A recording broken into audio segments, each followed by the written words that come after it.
From Grady Stadium in Atlanta, Georgia, it's another night of high school football right here on the GHSA Network and ESPN3, where tonight it's a high school football game exhibition unlike any other you may have seen before, as the finest junior classmen from around the state have come to the big city with a chance to turn the heads of recruiters going into their senior seasons. It's the 2011 AT&T Georgia Junior Bowl. And hello again, everybody. Thanks for joining us here on the GHSA Network and ESPN3. And as always, alongside my broadcast partner, Scott Janovitz, I'm Chris Mooneyham. Scotty, you know, you and I, we've been covering high school football in the state now for, what, almost 25 years, I suppose. And we came to a realization at one point this season, this may be the finest recruiting class in Georgia high school football history. And that's saying something, because there are 4 states that truly dominate the high school football, college football, and recruiting landscape unlike any other. There's California, Texas, Florida, and, of course, the state of Georgia. Tonight, the Peach State gets its chance. Yeah, of course, the East squad is absolutely loaded, led by head coach Ron Gartrell of Stevenson High School. Now, in case you don't know, there's no better program or coach in this state when it comes to sending high school football players to that next level. In fact, 9 of his players have went on to play NFL football. On the field, we would be remiss to not mention Robert Kemdici. He will not play tonight, out with injury, though he is considered by most, the Grayson defensive end, to be the #1 player in all of America. Still, though, plenty of talent to go around. That includes Eddie Prince, the big-time signal caller from Lassiter High School. In fact, he committed early on to June Jones, and SMU has since backed off that decision, and you better believe there will be a lot of college coaches watching Mr. Prince tonight. Meanwhile, the West All-Stars are led by head coach Dale McGee now with 7 full seasons complete at the helm of Carver Columbus, where he's led the Tigers to 4 semifinal appearances and a state championship in 2005. He's no stranger to talent as well, and tonight at his disposal will be Troup County linebacker Reuben Foster. By every account, Foster may be the hardest-hitting young man in high school football.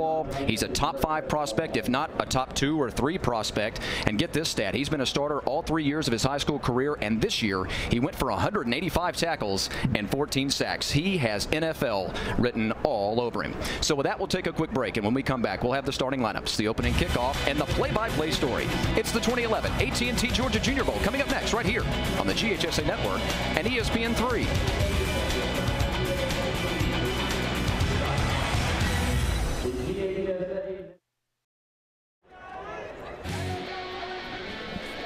Back at Grady Stadium in Atlanta for the 2011 AT&T Georgia Junior Bowl. The bowl game brought to you by RisingSeniors.com. Let's take a look at the starting lineup for the East All-Stars. You got Outlaw, Cardiello, Wise, Storr, and Jones on the line. Your skill players, Burse, Dickey, Jenkins, Alvin Kamara in the backfield. Keontae Green going to block for him, and Eddie Prince, the Lassiter Trojan product, is the quarterback tonight. Scotty, your thoughts on the starting lineups for the West All-Stars? Or for the East, we got for the East offense, I should say. We got a good chance, Chris, to talk about Eddie Prince, the Lassiter quarterback that was on your screen there a minute ago in the open. But 2 guys we did not get to mention, and absolutely worth keeping an eye on, are Alvin Kamara, the starting running back for the East. Out of Norcross, a big-time prospect, will be a household name, if not by the end of the night, by the start of next season. And we're underway in Atlanta. It's going to be taken about 5 yards deep into the end zone, brought up to the 10 and the 15, and then making a whirling dervish type of move and wrestled down at around the 20-yard line. Brought down on the play after the return, Tyshawn Dye, the Elbert County prospect. Chris, we've also gotten a chance to see Carlos Burse. You're looking at him right there, number 81, a lot this season. 6'4" receiver out of Alpharetta, already has an offer from the University of Florida, and he will put on a show tonight, no doubt. Tremendous receiver with great size. Prince in the shotgun. Eddie comes with the snap, man in motion. He's under pressure now, going to throw this one away. Eddie Prince, the quarterback out of Lassiter High School, 6'4", 195. We'll get more into the numbers on Prince after we take a look at the starting lineups for the defensive team tonight. The West All-Stars, Anthony Chatfield, then Threet and Ellison on the line to join him with Montravius Adams. There's Reuben Foster, joined by Paul Davis and Javario Jones, the corners and safeties, Monday, Fastison, Matthews, and Leonard. Yeah, and the West got a good push there. Should be a theme all night. Not only are both defensive lines absolutely loaded, but in a game like this, defense is always ahead of offense. Prince the snap again, this time the handoff. And a modest gain at best.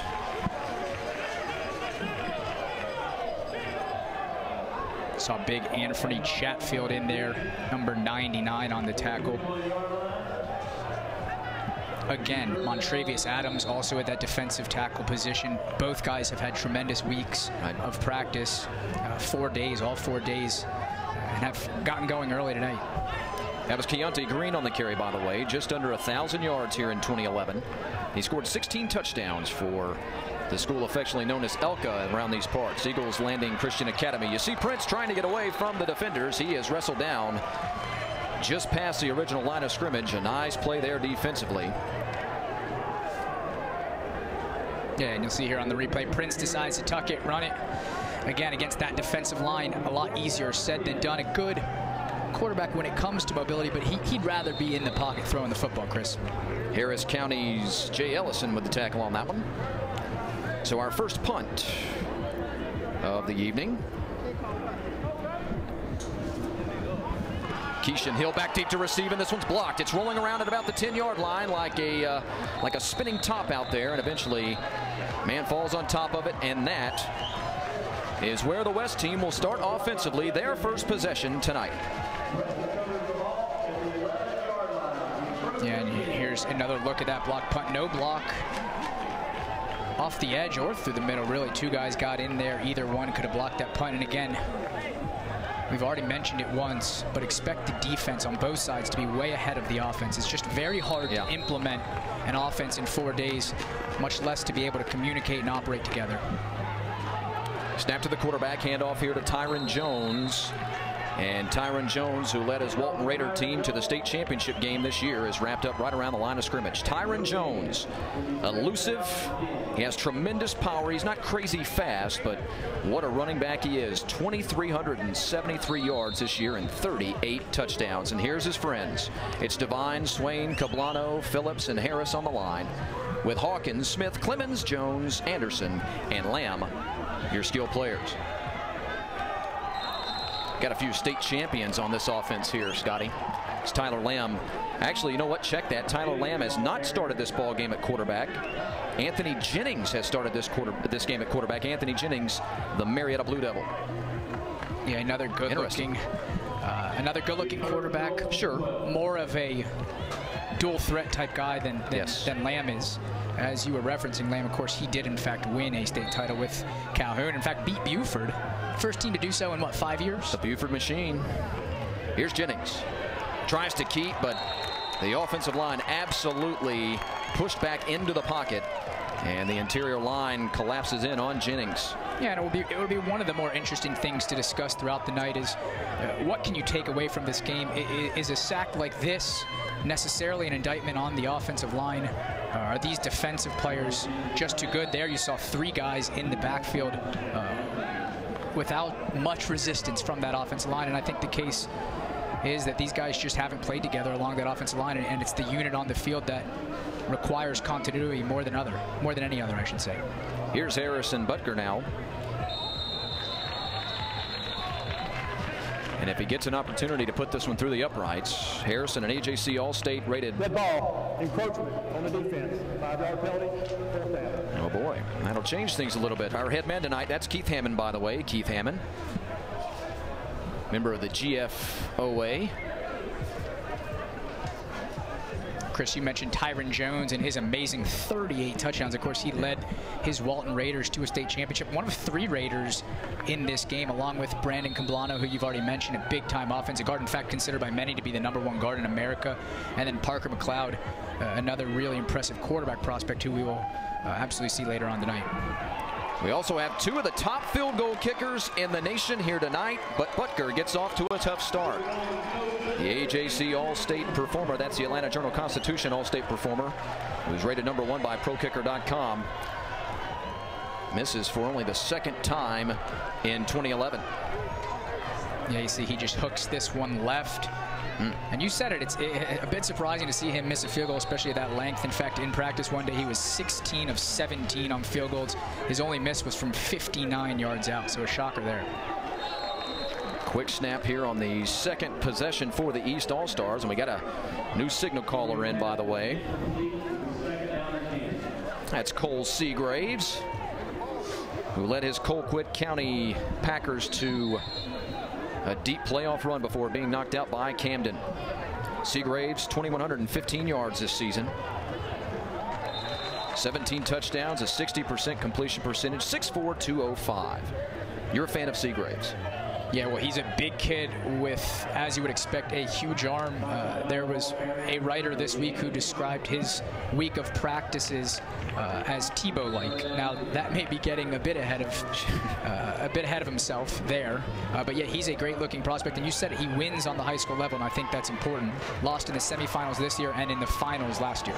He's the kind of kid, as he gets a completion here, and potentially a first down for his team as he hits Juwan Williams. Another quarterback, though, this time converted into a receiver, is Williams. You'll see here a nice quick pass there from Seagraves to Williams on that crossing route. Williams is a state champion, played for Tucker in the state finals, winning that 4A championship as their starting quarterback. Right, a great story as their starting quarterback. Williams with 1,100 total yards this season, 18 touchdowns. He also had 14 tackles and 3 interceptions. Right, and at the high school level, you'll often see coaches say, well, we're just going to line up with our best athlete, our best player at the quarterback position and figure everything else out. With that said, it's clear to scouts and coaches that Williams at the next level is either a corner or a receiver, a great one at that, and that's why the coaches have given him a chance to explore those talents this week. But he is a star in the making, there's no doubt about it.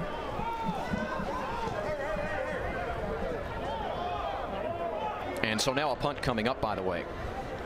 And we'll get another look at David Petroni, another one of the top kickers in the entire nation. Petroni gets his right foot into this one, sends it a little bit to the left, going to get a friendly bounce all the way inside the 25-yard line, making a move. The receiver getting to the 25 and now the 30 to the far side down the sidelines, and eventually pushed out of bounds just past the 40-yard line.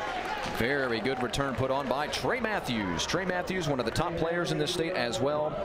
A verbal commit to the University of Georgia. Yeah, good initial blocking on that play, but what is most surprising that you will see is the speed Trey Matthews utilizes to get to the edge here. Georgia fans, as you said, will be happy to see that. A big physical safety to show off that kind of speed is awfully impressive. And of course, he's been recruiting one Reuben Foster all week. He's got great ball skills, good tackler. Fire out here in the flat, got a completion, but it'll be shy of the line of scrimmage.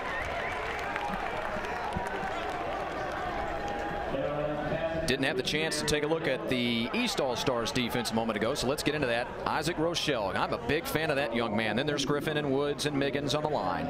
Kyle Williams, the Parkview product at linebacker with Bowen, and Johnson. In the secondary, it's Curry, Green, Miles, and Mincy. Look out for those two safeties. They'll knock your head off. Yeah, and you saw J.J. Green, the big-time Camden prospect, come up and make that big tackle on that last play. A good play for a guy who doesn't have tremendous size. Floater deep. That's incomplete. You said it, Chris. This game is filled. That's unbelievable. With really good safety prospects. We already touched on Matthews, of course. Mincy, who you just mentioned. Donnie Miles, a running back converted safety out of North Gwinnett, a big-time powerhouse in this state, has apparently been sensational all week. The list goes on and on. Cortez Leonard on the west side. Snap, step up, good job of eluding the pressure, firing, and incomplete. Holy smokes, he had him wide open. Tyshawn Clemens, the intended receiver. The Gordon Central product. Holy smokes, Scotty, how open was he? Yeah, that's one of those passes you know the quarterback would like to have back. Maybe a little too open. You see him rolling to his left on this play, the quarterback, and maybe that made his throw a little bit inaccurate. But on those types of throws, you don't worry about leading your man, just get it there. And in that case, he did not do so. Harrison gets into another one, and it's going to be downed right about the 29-yard line. So you called it. The defenses, well, they've been the name of the game here early. Well, I think nerves have played a part as well. We saw a missed field goal, a punt that, though wasn't bad with the bounce, certainly wasn't as good as the specific punter is used to. And I think one of the things we haven't mentioned yet is this is the first opportunity these kids have had to compete against similar athletes in terms of level and accomplishment, and that can be overwhelming at times. This one fired out in the flat. You got a completion for about a 5-yard gain. Good pitch and catch from Joshua Dobbs, the new quarterback, out to Alvin Kamara. Kamara out of Norcross. Young man that Scotty was talking about a moment ago. Had a 225-yard game at one point this season versus Mill Creek. And 3 touchdowns. But Dobbs a great throw, Scott. Yeah, and you see a really nice throw, especially when you consider he's rolling left, a right-handed quarterback. That's a tough throw to make. He's a great player, and of course had a tremendous season with one Carlos Burse, who we mentioned a little earlier. Yeah, let me go back and correct myself here for a moment, because this play will force me to. That's Joe Horn. Joe Horn, the man who made the catch just a moment ago. Some may recognize that name. Yep. Can play both ways, corner and wide receiver. And of course, this young man, the son of former NFL player Joe Horn himself. That is his name, right? Joe Horn? Yeah, and he's out here floating around on the sideline somewhere. I saw Mr. Horn earlier. Former New Orleans Saint and Atlanta Falcon.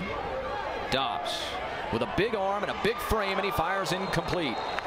That one just off the hands of Joe Horn. Well, Dobbs is looking for Horn early and often, and he does not usually miss that type of catch. Joe Horn, not a big guy, 5'10", 175 pounds, but he's become known in this area as a big-time playmaker, makes the tough catch look easy. That a beautifully placed ball there by Dobbs in between 2 defenders. Horn just couldn't come up with it. An unusual drop for number 5. Yeah, right. That's what I was just about to say. Quite frankly, that's a ball he catches, 9 times out of 10. Joe, 43 catches this year for 683 and 7 touchdowns. And they're running the fake here. And did they get it? It's going to be very close. Well, who placed the bet before the ball game on how many fakes we would see? I'd have gone over 1.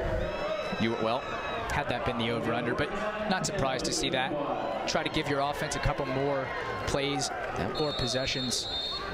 Obviously nothing to lose, and they got it. Want to talk more about Josh Dobbs, a young man who you and I had the opportunity to see it at one point during this 2011 season in our coverage. Big guy, big arm, and he goes deep here. Got a man down there. It's a jump ball that will be won by the receiver. Tie goes to the runner in baseball. Tie goes to the wide receiver, the offensive man in football. Look at this. Yeah, you said it. Tie goes to the receiver. They can fight over it all they want on the ground, but the ref has already signaled that is a offensive completion. Another really good pass.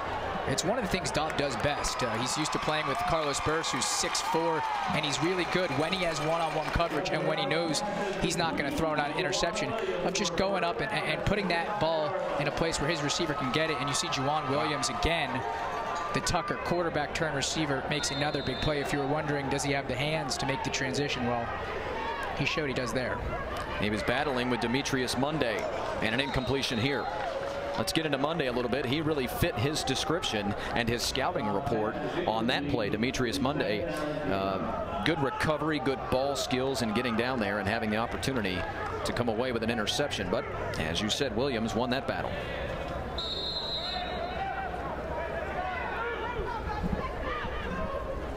Dobbs now, the handoff. Coming right side, and a modest gain at best. About the 23-yard line, I believe. That's Tyshawn Dye, another really interesting running back prospect, a big kid, 6'1", 200 pounds, with tremendous speed. Interestingly, I think that's only the second or third run we've seen in this first quarter. A game that usually sets up for running backs, and what I mean by that is an all-star game, usually sets up for running backs, in fact has featured quarterbacks. Dobbs again, thought about keeping it, instead floats one deep where he's got a man caught inside the 5-yard line. Boy, great vision, great vision. That's what you got to think about. Sure, there was great touch put on the pass there by Dobbs, but the tremendous vision to keep his composure with all the traffic, and he finds his teammate Carlos Burse. Yeah, you said it. It's his teammate, and that's what Dobbs does best. If you've ever watched him live or on film, not a traditional quarterback, but when the play breaks down, he finds unconventional, untraditional ways of completing passes, making big plays, and of course you saw him do it there, and to none other than his teammate Carlos Burse. Quick fire. And a flag on this play. For the moment, it's a touchdown for the East All-Stars, caught by Juwan Williams, but again, I emphasize for the moment. And yeah, a lot of passes in this ball game. Just turned to my stat man, Johnny Richardson, who tells me that we've only had 3 rushing attempts so far in this ball game. That's what I thought. Yeah, 2 from the West, one from the East. And again, that's surprising in an all-star game when you know quarterbacks and receivers are going to be behind. On the defense, there's a touchdown. It will be enforced on the kickoff.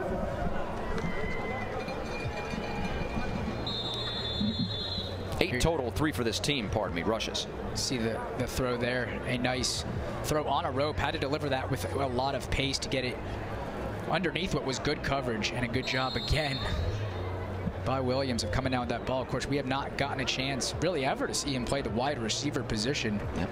Early on, he's got, what, at least 3 catches. Yep, absolutely. Extra point up and good, just shy of 10th Street out there and the park. And the East All-Stars lead the 2011 Georgia Junior Bowl by a score of 7-0 here at the 3:39 mark, first quarter.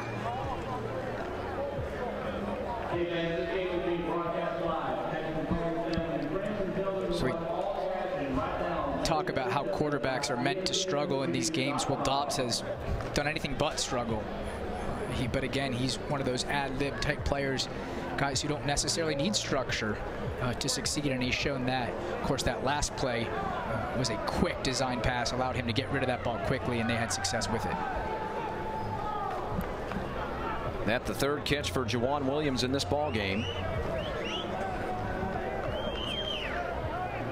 Josh Dobbs, the 3rd quarterback already to come into this ball game. He's 5 out of 7. Of course, Dobbs, we mentioned Carlos Burson Dobbs a number of times, 2 Alpharetta guys. DeAndre Weiss, the big-time offensive lineman, also out of Alpharetta. So they, along with Walton and Tri-Cities, have 3 players in this game. Those 3 teams, the only teams with 3 guys in the game. So that says good things about their hopes for the 2012 high school football season. Of course, Walton made the state title game, so yeah, what a season. Expect them to be back. What a season. They'll have McLeod, their starting quarterback, coming back. Of course, Cablano and Tyron Jones, whom we've already seen tonight. Of course, after the penalty that to punish the West All-Stars, obviously the East All-Stars kick off from the 50-yard line, and so that'll be pretty much an automatic touchback. There, the scoring drive a moment ago for the East All-Stars, 9 plays, 71 yards. Took up only 235, Scotty. Right, and of course it's really 8 plays for 70 yards. One of those plays was a fake punt that went for a yard. Of course, without that, there's no touchdown. So West back out on offense, and is this Travis Custis? I believe it may be, and he may also be over the 30-yard line. Is Travis Custis, the Lovejoy product, 6 foot, 195. Travis, a very interesting player. He was one of the touchdown leaders in this state this season. Went for 1,839 yards and 30 touchdowns. Yeah, and a couple really impressive offers to show for it. In fact, already has ones from Boston College, Michigan State, Mississippi State, South Florida, and Vanderbilt. So an SEC offer in there. And for a junior this early in the recruiting process, that's really impressive. Another handoff coming back this near side to Josh Anderson, the fullback out of South Paulding.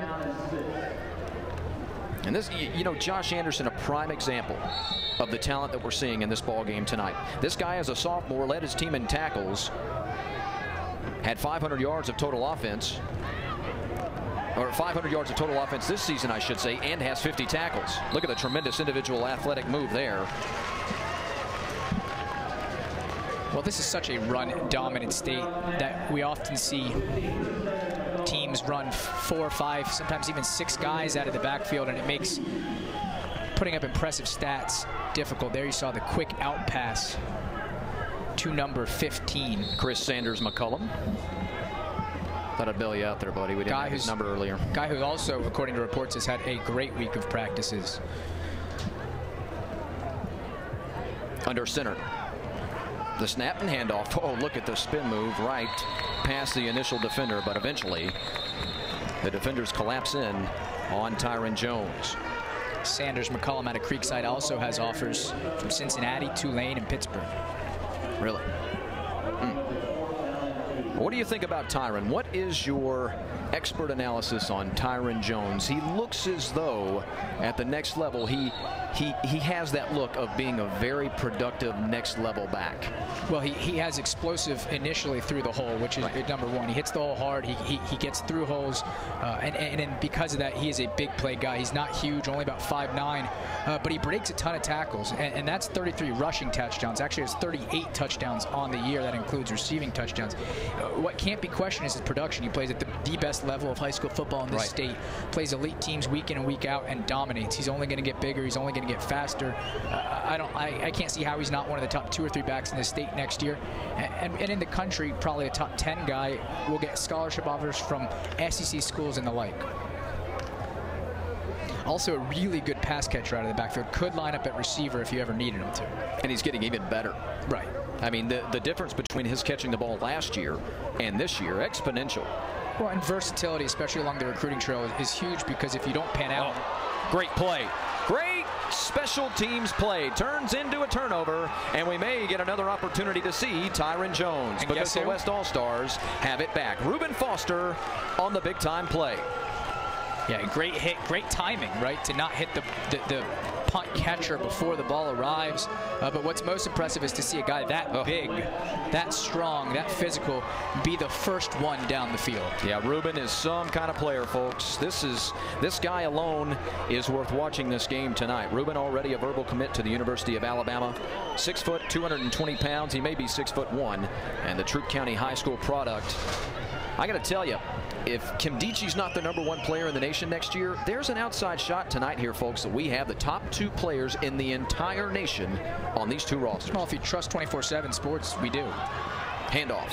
That looks like Anderson again, and he's wrapped up at the 15-yard line, and it is. Yeah, that's already in the books. Kimdichi and Foster are 1 and 2 in America, regardless of position. Shows you how good Georgia is as a state. And let me just jump on top of what you're saying here. Regardless of position, that's the big thing. Yeah. I mean, he's clearly the #1 linebacker in the nation. He really, literally, honest to goodness, has not just college written all over him, he's got NFL written all over him. An extremely determined young man. Jennings tries to get out of pressure here, and he is eventually brought down on the play. Nice play by DeAndre Wise. Or no, pardon me, Carl Lawson. Carl Lawson, 52, not 62, Chris. Yeah, and I believe he's had maybe the best week of practice outside of Foster, of any defensive player on either team. Has been absolutely dominant and wasn't a big name Adam Milton coming into this game. The defense, the name of the story tonight in the first quarter of the 2011 AT&T Georgia Junior Bowl. Both offenses start out slow, but the passing game gets the West All-Stars on the board, or the East All-Stars on the board. It's 7-0 at the end of 1 from Atlanta on the GHSA Network and ESPN3.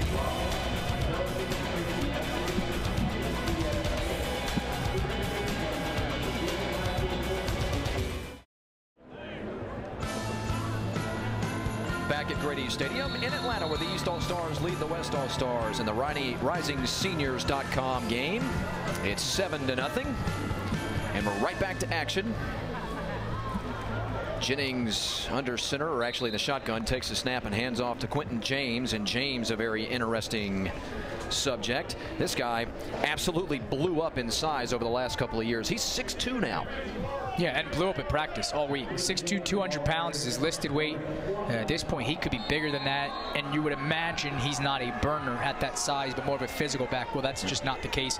He ran by guys down the sideline all week. You had that kind of strength to that kind of speed, and this is a guy who will be talked about nationally. The reverse. Jennings out to block for him, and instead they throw the pass, and it's incomplete. An absolutely beautiful, genius play call on that one, but it falls incomplete. Darius Smith, the intended receiver. Yeah, you said it, a really nice play call. Anytime you're in a game where the opposing team isn't always on the same page, and clearly neither defense is, misdirection is always going to be successful, and you see that right here. Again, though, they'll miss number 4, Darius Smith, and well, if the West could complete passes to the wide open, they'd have 2 touchdowns. It'd be 14-7 as opposed to 7-0. Absolutely. A couple of very costly passes that were left short of the intended receivers have changed the complexion of this ball game now. Sometimes it's just too easy, Chris. I've never experienced that, but We hear that. Yeah. People have told us that it can be easy. And now Prince back into the ball game. Eddie, quick fire out here to the right side and incomplete. Yeah, good coverage on the outside either way. You see, though, there, even in the air and pass, obviously the arm strength is there. You got to love the quick release, though. Always important, especially if you follow NFL football. And I've heard people talk about Tim Tebow ad nauseum over the last couple of years. You know that release point and how quick it is, it matters. And his is really quick and has very good fundamentals as a passer. Yeah, fundamentals. That seems to be the key for me. Nice pitch and catch. DeMarcus Bray on that one out of MLK. I'm, for the record, counting the Tim Tebow references.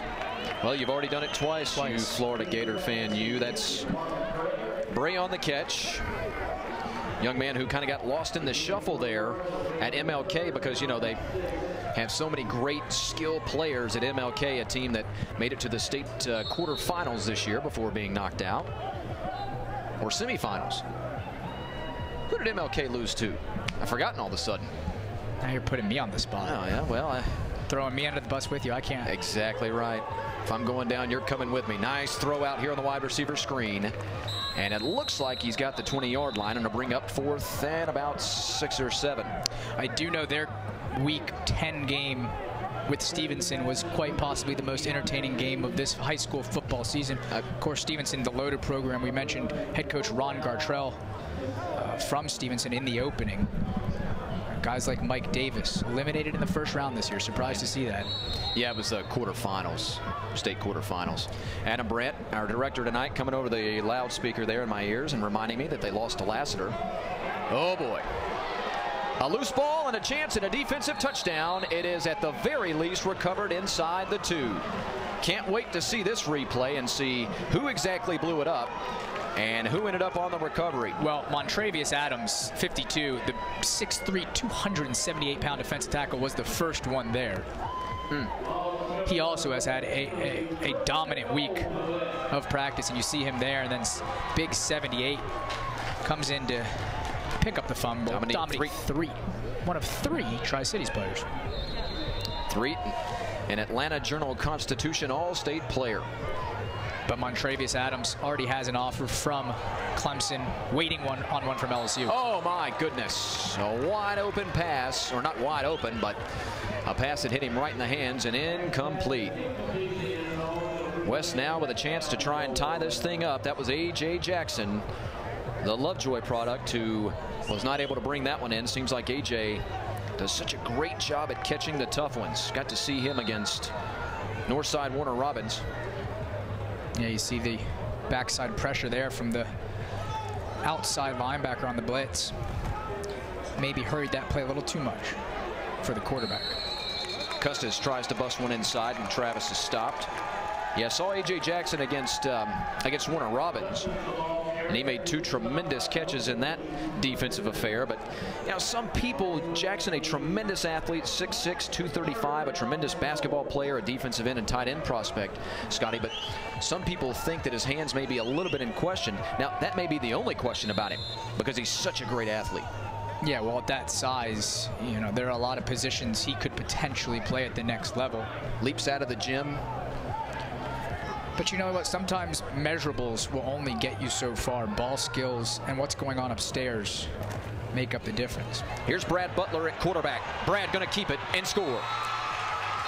And the West All-Stars an extra point now from tying it up. Brad Butler, the man who was groomed to be a quarterback, a starter since 6th grade out of Darlington High School, 6'2", 202. He's in as a thrower, but this time he runs to within a point of a tied game. Yeah, and this is a design run. It looks like a fake handoff there, read option.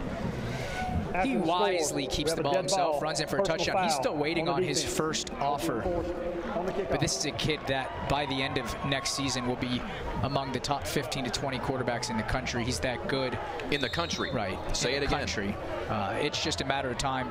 People have to get out. Again, these guys are just juniors, rising seniors, and it takes time for all these coaches to make the rounds. But this is a kid with exposure who will absolutely have a number of offers to pick from. He is one of the many reasons that this game exists. The fine job that Joe Burns and Izell Reese, the two organizers of this ball game, have done such a tremendous job in putting this thing together to try to gain exposure for some players that otherwise would not have it. Well, they do a lot more than that, and we'll get into that as the game goes on, but there's so many things off the field that they do for these kids throughout just, what, 4 or 5 days. It's pretty impressive. What I was going to say, going back to the quarterback. This is turning into a short field goal opportunity here, by the way. This extra point just keeps getting longer and longer. I've been fascinated of late, the last 2 or 3 years, at how Georgia has really done a significantly better job at producing college-level quarterbacks. So this is a state that over the time has produced running backs galore, defensive linemen galore, but has never, because of the offenses run in this state, has never really produced a ton of great quarterbacks.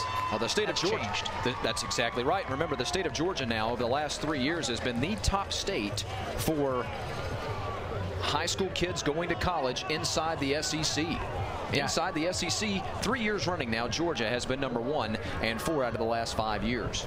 I think the quarterback position has improved, and a lot of people have blamed the spread offense for a lot of different things. Most specifically, the development of quarterbacks at the next level, at the college level, at the pro level. But as far as Georgia's concerned, again, a state that was dominated by wing T, triple option type offenses, the spread offense has migrated and I think helped a lot of these quarterbacks become at least better at throwing the football. A lot of dual threat guys. We've seen a kid like Dobbs who plays in a spread offense. Those guys are a lot more plentiful than they ever were before. There's Joe Burns, the former Thomas County Central product. You know, Joe Burns was a 2-time AJC Player of the Year in the state. Won a couple of state championships. Went to Georgia Tech. He went from being a Yellow Jacket at TCC to a Yellow Jacket at Georgia Tech. 3 state titles, right? Yeah, it was. You're right. Absolutely. Yeah. A pretty impressive resume for as a high schooler and then as a college player, and then of course played for the Bills, if I'm not mistaken. Correct. Yeah. By the time he was done at Tech, I think he was the 3rd leading touchdown man for running backs, if memory serves. It serves you well there. Oh, thanks. But just there. Yeah, but Burns and Izell Reese have done an incredible job with this camp, not only giving these kids an opportunity to gain exposure. Some of them are not as big a names yet as others, to show what they can do against elite competition, but also to learn off the field what it takes to be a college football player, in some cases a man, and how to get your academics in order, because a lot of kids were passed over in the past, have been passed over because they didn't have their ducks in a row. They weren't ready academically.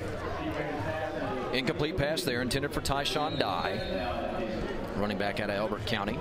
The West All-Stars have just tied this one up, if you're just tuning in, on the strength of a couple of Travis Custis runs. He had 2 for 12 yards on that last drive to help set up the touchdown run by Brad Butler. Yeah, and there you see why every once in a while we might make a Tebow comparison to number 12 Seagraves there. Did a good job of tucking the ball and taking on 2 tacklers, picking up all the yards he could. Right-hander looks and fires, and it's incomplete. That's 3 references by you about Tim Tebow, by the way. Burst, the intended receiver. That one falls incomplete. 52 catches, 857 yards this year for Burst, and 13 touchdowns. And right now, apparently, the Tennessee Volunteers are watching. Yeah, well, he has an offer from Florida, and apparently Florida is his leader at the moment. I am amazed he doesn't have more offers yet at 6'4", and if you've seen what he does on the field from a production standpoint, there's no reason to not like him. There you saw the errant pass from Seagraves, and again, it was on a timing route across the middle, and when you're throwing to receivers you've never played with before, and there's another big-time special teams play, and this one turns into a touchdown. Tremendous block and then recovery to pick it up. Javaris Jones ends up with the touchdown. The man who just a few weeks ago was visiting the Volunteers up at Neyland Stadium. The linebacker out of Spalding High School has 6 points on the board, and the West All-Stars all of a sudden have the lead. Yeah, it would be interesting to see who gets this block. I missed it live. What's clear is the East has no ability to keep these Western defenders out of the backfield, and it's Montravius Bryant. I'm sorry, Adams again.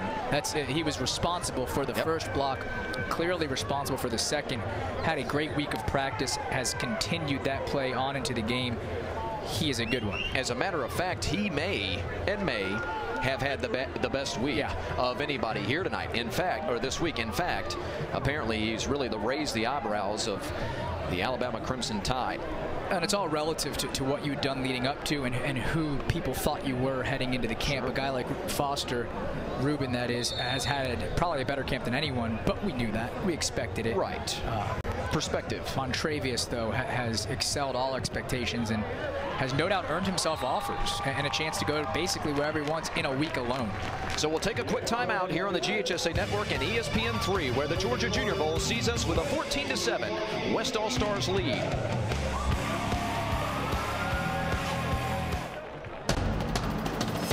We can get a player up here. Oh, that's good stuff. All right, perfect.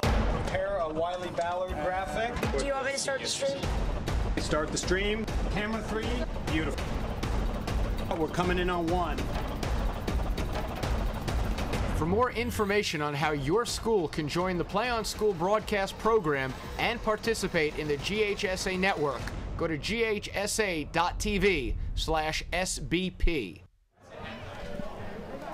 14-7 as we start second quarter action here.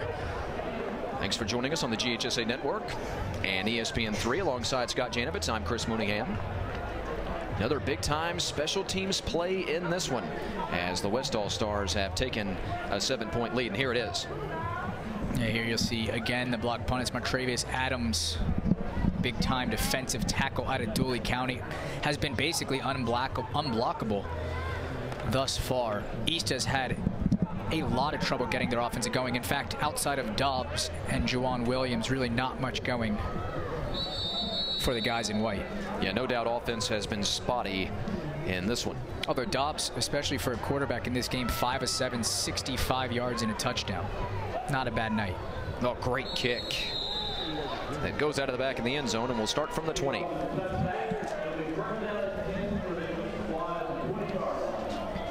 Want to remind you folks to stay tuned with us at halftime. We'll take a quick break, or a break for a few minutes anyway. When we come back, we'll have a great interview with one of the corporate sponsors for tonight's ball game, Curing Kids Cancer.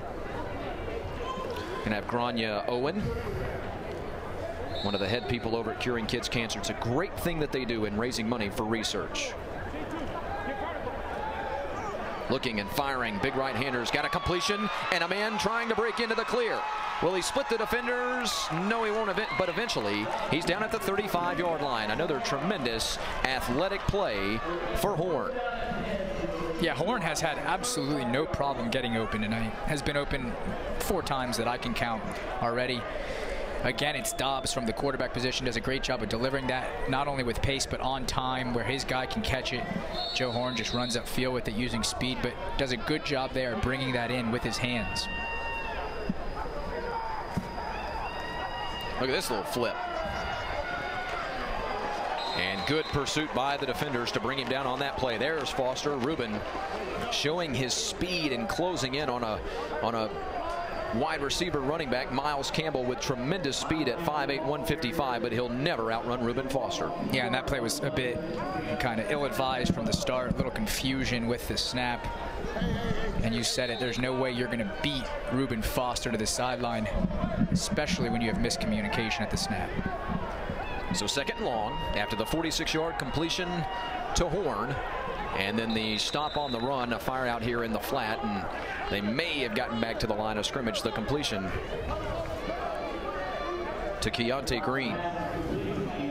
Yeah, you got to give the East offensive line credit there, though. One of the few times where they gave the quarterback Dobbs plenty of time to throw, though it was an errant pass.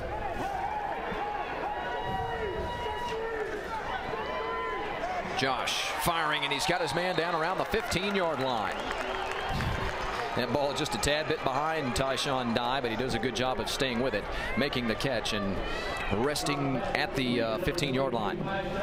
Yeah, and Dye has really developed as a pass catcher in the last couple months. Has shown good things this week, coming out of the backfield as a big running back.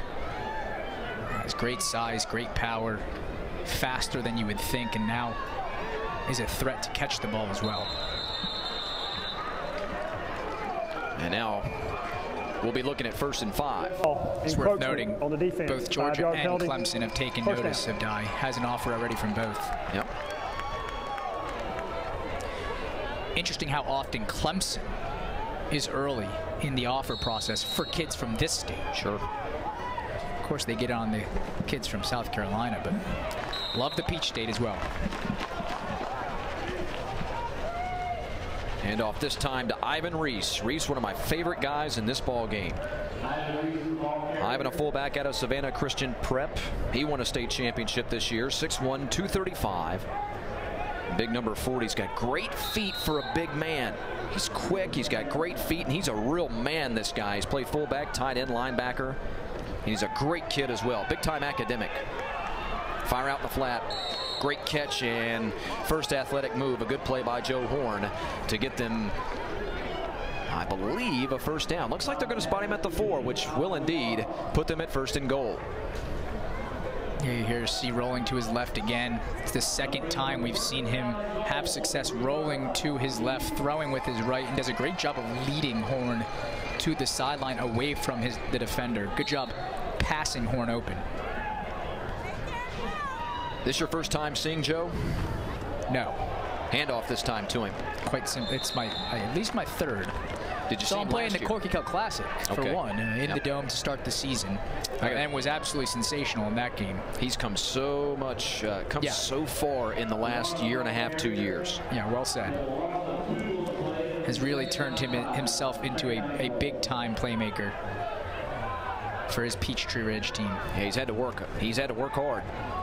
Not that he doesn't have talent. I mean, he's had to work hard to get so much better.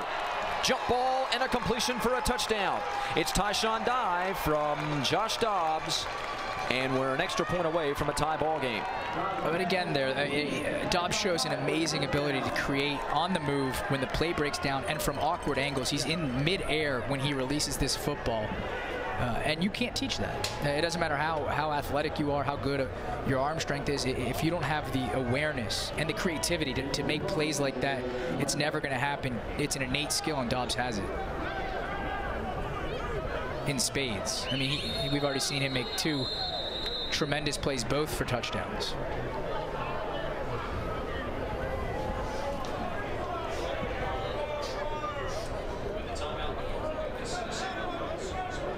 Here you'll see again, this time rolling right to throw with his right. We've seen him roll left a number of times, and there you see it again. Good pass rush. Throws in between what looks like 3 defenders on that play. Again, from his spot in midair.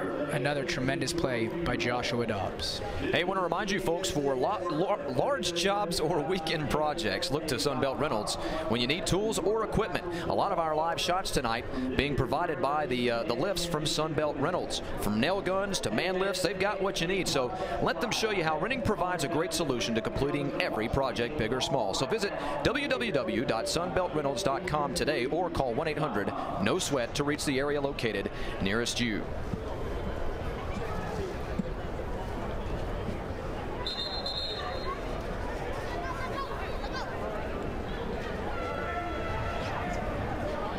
.22 away from halftime here at Grady Stadium.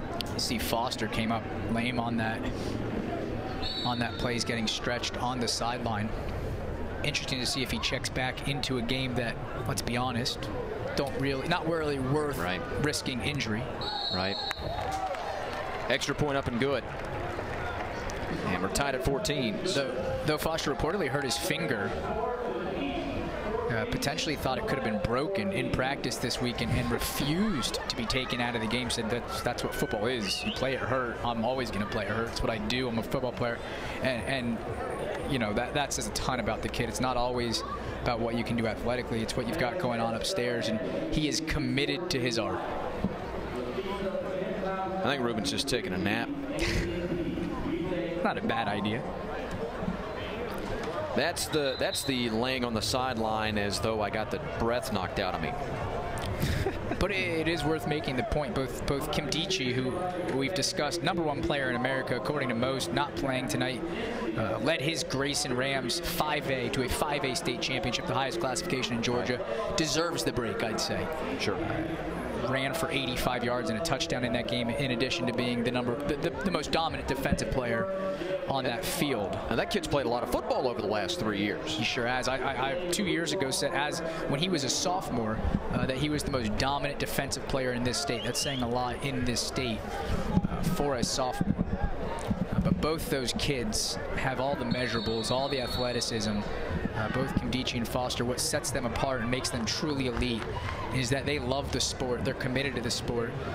There's no worry about them not giving it their all at the college level, getting into trouble off the field. They are committed to playing in the NFL, playing forever, and they have the talent to back it up. Chance at a big return here by Trey Matthews. Can he outrun the defenders? Yes, he does. Diving into the end zone for a late touchdown first half is Trey Matthews, the verbal commit to the University of Georgia. He's got great ball skills. He's a very good tackler. That's right, he's a secondary man. And the safety out of Noonan High School at 6'1", 190 with a big special teams touchdown. Yeah, he's not just a secondary man. He's a bruising safety. Yes. A guy that will come out and knock you out of a football game and takes joy in doing so. Here, though, he shows what is, in my estimation, scary speed. Nice cutback ability there. That's the key right here. He's going to find the crease and explode, and to have that kind of speed at the safety position, most likely going to be a strong safety, I think says a lot about how good he's going to be at the next level. Again, Bulldog fans, Georgia Bulldog fans, not to be confused with Mississippi State, will be happy to see that. Now time to find the oxygen mask. And, you know, he could be teaming up with Reuben Foster the next level. We keep calling him an Alabama commitment. He was wearing an Alabama beanie earlier before the game started, but he's said a number of times that he's going to look around most specifically at Georgia. And so the recruiting war for Reuben Foster is far from over. In fact, it's only just begun. Got more than a year before that kid can sign on the dotted line. Yeah. Now, all of a sudden, the offense has opened up a little bit here. A lot more production here in the second quarter than we saw in the first. The special teams, we've seen 3 special teams touchdowns. It's been all about special teams success and failure tonight. We have 2 block punts. One went for a touchdown. The other resulted in the ball on the one. Then you see here another tremendous view of Trey Matthews.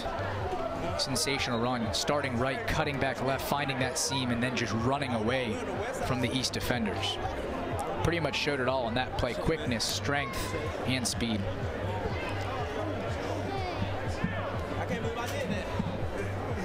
Again, though, 2 miscues on special teams, and then a great play on the kick return have resulted in 3 touchdowns tonight.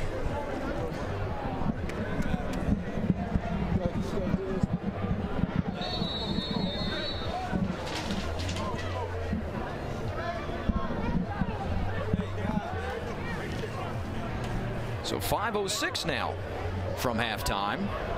Oh boy, from 9 yards back, 15, 20, and eventually wrestled down shy of the 20-yard line. Hey, I want to remind you folks, for those of you watching us out on the GHSA network or ESPN3, if you want to buy a copy of tonight's ball game on DVD, just log on to GHSA.tv and you can find, or you can order, your copy of the 2011 AT&T Georgia Junior Bowl. It's funny, the West is up 21-14, 3 touchdowns in this first half, yet 2 quarterbacks have played for them. 1 completion between the 2 of them, and about 35 yards rushing total for the game for the West. So no offense, all special team scoring. Tremendous athletic move, and just as I'm starting to brag on him, the carpet jumps up and grabs the feet of Juwan Williams. Yeah, we always talk about what can you take away from all-star games. Well, if we take anything away from tonight, it's going to be that Juwan Williams is a receiver and is going to be a star at that position. It's now his 5th catch of the night. He doesn't fall there. He's going to take that ball for another 20 yards at least, and he has transitioned from that quarterback position about as well as anyone could hope, especially in what could be described as a less than organized all-star game. For him to dominate at a new position in this way, awfully impressive. Maybe a good decision to fire that one out of bounds by Eddie Prince. By the way, Scotty, you're going to love this one. Brad Butler, not in attendance tonight. So the number 10 we were bragging on earlier, not in fact Brad Butler. I still like Brad. Brad, a great kid from what we hear, groomed to be a quarterback, and one day will be a top prospect at the Division I level. But the number 10 we've been bragging on has been, in fact, Taylor Lamb. I did all that research on Brad Butler. Just wasted. No, I'm only kidding. Incomplete. And it'll bring up 4th and short. You got to punt it here, right, Scott? 4:05? Well, not if I'm only asking because they haven't had a lot of success. Well, not if the pass is any indication. Right? They went for it in a similar spot. I mean, I think in this kind of game, you want to give your offense as many chances as possible to play, period. And I don't think either coach, they'll talk about winning in the half in the locker room, but I think they put a priority on getting these kids the opportunity to play rather than strategically figuring out a way to win this football game. Well, they're clearly going for it. Prince, the Lassiter Trojan, standing in the shotgun. He's got Juwan Williams here to the near side. And Horn was standing in the slot before the timeout. Well, this gives us a good chance. I want to ask you and anyone listening this question. You guys can obviously, rather than respond, think about it at home. You talked about Taylor Lamb, who led Calhoun again. We mentioned it earlier, over Buford in the 2A state title game. First team to beat Buford in that title game in 5 years. Buford was 4-time defending state champion. What's clear about Lamb is that he is flat out a winner. Has no offers to speak of yet. Some will come, but the kid knows how to win football games, has played in at least 2, if not 3 state title games himself. Correct. 3,640 yards this year and 40 touchdowns. If you are a recruiter or a recruiting analyst, a coach, how much stock, when assessing talent and who you want, how much stock do you put in winning and losing on the high school level? And here's a good example before you answer the question. Georgia's 2012 class includes 2 really good players, both top 20, one top 5, Jonathan Taylor and James DeLoach. They play 1A football, and there's a good look of Lamb right there. They both play 1A football, Jenkins County in this state. Sure. A 1-9 team. Let's get to the 4th down play here really quick. This is a big moment in this ball game.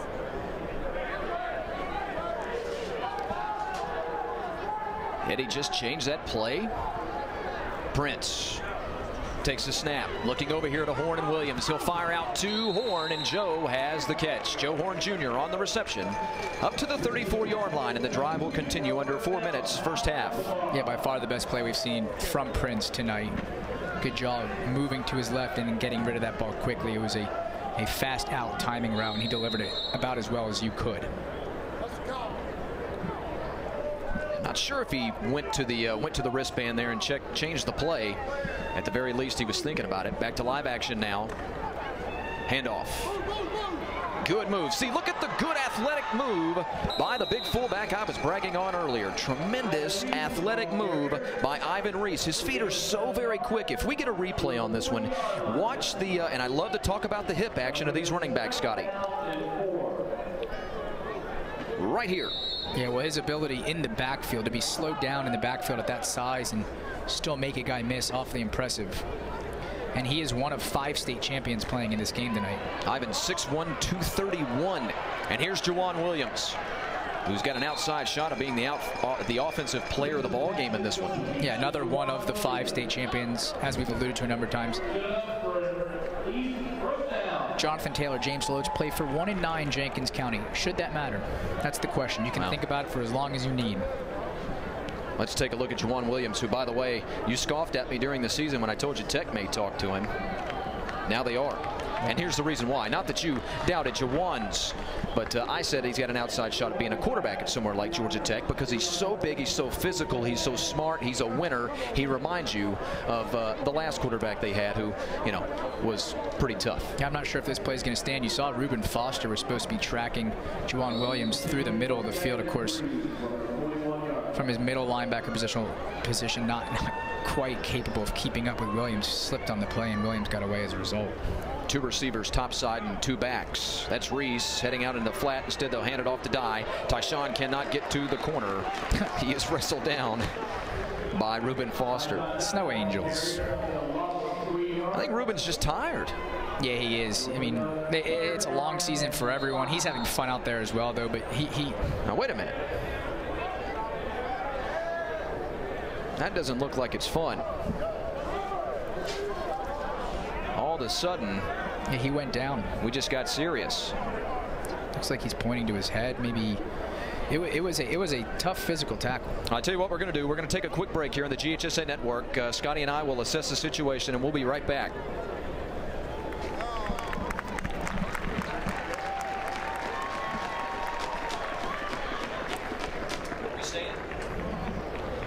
Now check that. That's just how tough Ruben is. He jumps up just that quick. Yeah, you don't ever like to see guys go down. We don't ever capture injuries, especially on the high school level. But injury or not, it was an awfully impressive play. Shaq Wiggins in his ear.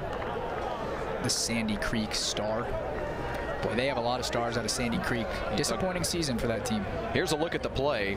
Then we got to talk about Shaq Wiggins, a guy that's run up the charts as fast as anybody. Foster going to come into your screen, and you'll see the knee of Dye hit him right in the ear hole. Yeah, absolutely. It was just a small collision with the head. Kind of rang his bell a little bit, if you will. Eddie with 3 guys bearing down on him, fires one down here towards the sideline where Jonathan Howard, the Wilcox County product, cannot haul it in. Howard, a good two-way player.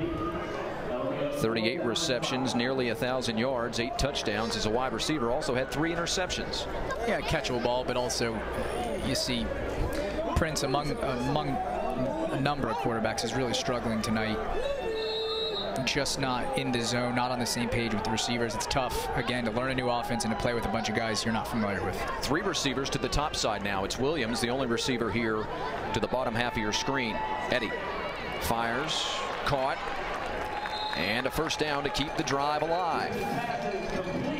Looks like they'll spot him at the 45-yard line, and a big 4th down conversion on that one. Carlos Burst. It's funny, when Eddie's had success tonight, it's been throwing on the run, which is generally, especially for a pocket passer like Prince, the harder thing to do. This time he's rolling right, sees his man, and delivers it on a rope to a wide open Carlos Burst. Cortez Leonard, a good job of closing in on the wide receiver there and making that tackle on sideline. Good job by Burst, though, to feel out the zone there and kind of sit in that pocket where there was plenty of space. Now Ryan Jenkins with his first catch of the ball game. Going Ryan in there at offense, the Milton High product. I did read that right. Number 15, yeah, Ryan Jenkins gets himself a catch. Just acquired an offer from Dabo Swinney. There it is Clemson again. Tigers, yeah. Clemson in on everyone in this state. Oh, good job by Burst on that reception. Going to get his team down to about the 26-yard line. Yeah. Speaking of Ryan, he was up at the Swinney camp, what they called the Swinney camp a few weeks ago. Dabo himself apparently fell in love with the kid. Here's Burst. This ball thrown really hard, a little behind Burst, but his hands are so good and so big. He has no problem bringing that ball in. And I tell you, he was, of all the players we saw this year, my favorite player. I was just about to say, we saw him against Marietta High School in a ball game where Anthony Jennings. False start on the offense. 5-yard penalty. First down. Pardon me, Mr. Hammond. Didn't mean to speak over you there. Yeah, it was Dobbs versus Jennings. Basically, yeah. And Jennings and Marietta playing fine defense early in the season. Their offense was a little inept, if we're just being honest. But Alpharetta was struggling offensively. Then they just went on an absolute tear in the second half of that ball game. And what did they end up outscoring them? What, 28-3, I think, in the second half, and they scored 22 in the final 6 minutes. Here's Prince, and it's incomplete. Yeah, not a accurate pass, but also not the right decision on that play to throw into what was triple coverage, and he knows it. You saw the reaction from the quarterback. You said it, though. That was a close game on into the second half of that third quarter when Carlos Burst exploded for what I think was 3 touchdowns. 3 touchdowns in the fourth. Yeah. So an absolutely amazing display, and a couple of them were jump balls where he just said, "That's mine. I'm going to take that." Seen a lot of Eddie Prince in this ball game. Right-hander who led his Lassiter Trojans to the state semifinals. Fires into the end zone where a man standing all alone, a defender, closes in on him. A good job of recovering and getting down there defensively on the play is Shaq Wiggins. Wiggins, a one-on-one cover cornerback who is, well, teams all across the nation falling in love with that guy. Ohio State, Tennessee, Wake Forest, just to name a few.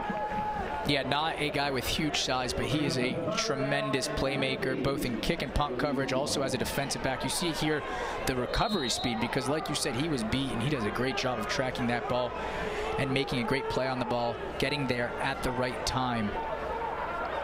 He will have better offers. In fact, schools like Florida, Georgia, and Alabama are all interested. He is an SEC-type player in the long run. Timeout called on the field here. The West All-Stars now down to 1 timeout at the 2-minute mark, first half. Again, stay tuned with us. We'll have an interview with one of the corporate sponsors of tonight's ball game. We'll be with Ganya Owen of Curing Kids Cancer.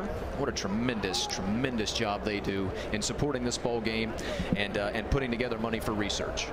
Oh, yeah, and we talked earlier in the game about how many great opportunities these kids have had off the field this week, whether it's listening to speakers, but most notably visiting hospitals and visiting kids in those hospitals. And it teaches, especially young kids like this, to have at least better perspective in life. And there's no doubt that that organization is responsible for it. The honorary captains for tonight's ball game, Chloe Baker, an 11-year-old young lady who we met before the ball game, a leukemia survivor. A child comes down with cancer every half hour in the United States of America. We'll talk about it at the half. That's a stunning, depressing statistic. These folks trying to do a lot of good in increasing viewership and raising sponsorship. Yeah, there you see Eddie Prince did not have to think much on that play. Quick snap, and then got rid of the ball immediately in the shotgun, got rid of it as soon as he caught it. Burst was wide open. Easy pass, easy catch. Clock running at 1.5. He's trying to tie things up. Rolling right. 2 defenders, now 3 coming in on him, and he's hit just shy of the sideline, and Eddie was sprawling out there at about the 20-yard line. Out of bounds, clock stop at 1:23. Of course, 4th down. Eddie, as we mentioned in the open, was actually committed to SMU. Here you'll see, has nowhere to go with the football, decides to keep it, and does an okay job of avoiding the hit. Committed to SMU and June Jones early on in the process. Then, of course, there's coaching concerns there with June Jones not hanging around, and Eddie has decided to sort of rethink things. Well, Florida and Charlie Weiss said, "We want you more than anyone." Of course, now Charlie Weiss is in Kansas. Indeed. Handoff. Is this Tyron? It looks like him from a mile away up here in the press box. That's got to be Tyron Jones, and it is. A 9-yard gain brings him to the 29-yard line. Well, and there you saw, we were talking about explosion through the hole, his ability to get going in a hurry, which to me is the most important characteristic outside of vision for a running back. And you'll see it here. He takes this ball and is at top gear, almost immediately hits that hole quickly, makes one guy miss, runs over another, and picks up a big chunk of yards, though I believe it came back. No, it was a favorable spot. They gave him the first down on the play, and here's Travis Custis. Boy, oh boy, you go from Tyron Jones to Travis Custis. You've got 70 touchdowns in the backfield between those 2 young men. 55 seconds now left first half. 2 great kickers. That's all they're looking for is field goal range. 2 timeouts, by the way. But neither has hit their opportunities as cleanly as usual. Boy, we saw one heck of a kicker in Austin Hardin this year. Handoff, left side, trying to get around the corner. He's not quite able to. Clock continue. Well, they'll give him the first down. That'll stop the clock momentarily anyway. It's Quentin James. Always talk about the value of kicking in high school football, especially in this state. If you can do it, oh boy, you can win a state championship, and Calhoun proved that. What was 5 field goals in that game? What was one of the main themes we had all year long in our coverage together? Special teams. And an inability to make field goals. Good job. Good job of getting out of bounds and saving some of the clock. Parker McLeod. This is our first look at Parker McLeod, who just recently got himself an offer from Louisville. The man who led his team to the state championship, a Walton Raider, 6'3", 195. He finished 2011 with 1,585 yards, 18 touchdowns, just 4 interceptions, and a 65% completion percentage. Another pocket passer, but one that, like you saw there, has the ability to run when the opportunity presents itself. Smart quarterback this guy is. Fires. Caught. Oh boy, and then incomplete. Yeah, and you can see there though, a great hit, great pass breakup, but on that throw, couldn't have looked more natural throwing on the run, delivering that ball on a rope, and you hear people say this guy can make all the throws. Well, Parker McLeod can. This is an example of that. Tremendous. Very natural pass throw, but good on intermediate routes, good on short routes, and throws the deep ball about as well as anyone in the state. That was Marquis Hawkins, his intended receiver, out of Carver Columbus High School. Marquis looks like he'll be a wide receiver or a maybe a safety at the next level. And I want to say that was that Trey Matthews who delivered that bone-crushing hit. I missed the truck that ran into him. It was, in fact, Trey, thanks to our truck. Tyron Jones. Highlight real time. Tyron Jones inside the 35 and inside the 30 after the tackle, but unfortunately for the West All-Stars, that will be the end of their opportunity to score before the end of the first half. So with that, we'll take a quick break. Come back for an interview, some totals, and some highlights. What a night it has been here at Grady Stadium. It's been a defensive struggle, then the offenses came alive on the back of special teams play. The West All-Stars lead the East All-Stars 21-14 in the Georgia Junior Bowl right here on the GHSA Network and ESPN3.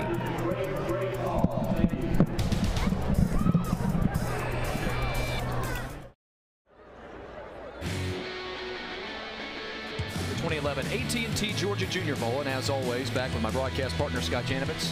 I'm Chris Mooneyham. We're here with Grania Owen. I've got that right, Grania? You do indeed, yes. Okay, very good. We worked on it before the interview. We wanted to make sure we got that right. Yep. Grania's with Curing Kids Cancer. I was reading in the preparation, Scotty and I were talking about it before the ball game. This amazing statistic that, what is it, every half hour a young person comes down with cancer. That's a staggering statistic, and doctors truly believe that we can cure this. Yeah, I mean, the statistics are quite scary, and people just don't know them. A child is diagnosed every half an hour, a child dies every 2.5 hours from cancer, and more children die from cancer than any other disease. But having said that, the doctors are making the most amazing progress with their research, and they say that it is possible to find cures in our lifetime. Yeah, and you guys have done an amazing job of trying to raise money for that research to do so. Talk about the various different initiatives you guys have to raise that money. Well, we lost our own son, Killian, and that's the reason why we founded the charity. And one of the ways we raise money is with players curing kids' cancer, which we created specially for this Rising Seniors group here.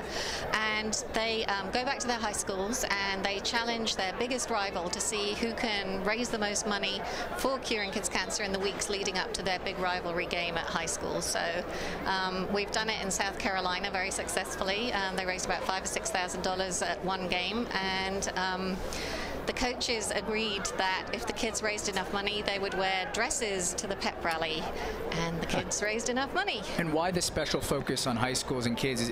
Do you find that it's just important to get in touch with the youth? Well, it's a perfect match, really. It's children helping other children, and you know, they can give back. A lot of them, like these kids here today, are very fortunate to be in the position they're in, and they want to help other kids. They realize how blessed they are. Grania, thank you so much for joining us. Okay, thank you. We really do appreciate it. It's great what you guys are doing. Thank you very much. Grania Owen from Curing Kids Cancer. Remember, folks, you can go to curingkidscancer.org. That's curingkidscancer.org, one word, .org, to donate today and help. We're going to take a very quick break, and when we come back, we'll have totals and highlights from first half action where the West leads the East 21-14 here at Grady Stadium in Atlanta in the 2011 AT&T Georgia Junior Bowl.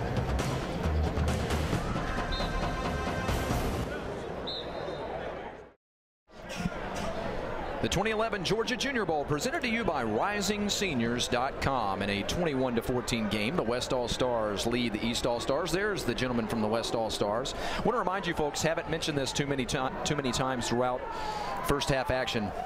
Go to RisingStars.com or RisingSeniors.com. Go to RisingSeniors.com and check out all the rosters and the pageantry that has been this week in the Georgia Junior Bowl. Let's take a look at the first half stats. What jumps out at you, Scotty? Well, for one, not a ton of offense. The most surprising stat, though, is 33 pass attempts from the East squad. Again, we talked about how expected it to be a run-oriented game, 227 pass yards. That's amazing. And most of that is Josh Dobbs to either Juwan Williams or Carlos Burst. Those three guys, especially offensively, I think have stolen the show. On the other side of the ball, part of the reason both offenses struggled, Montravius Adams, Trey Williams, the big-time safety, have been great, but you look at the lack of first downs, only 4 first downs from the West. It has not been an offensive-oriented game. In fact, the West has scored in ways like this, via special teams. They'll recover this one, and eventually Taylor Lamb will run the ball into the end zone. There you saw a nice play from the East.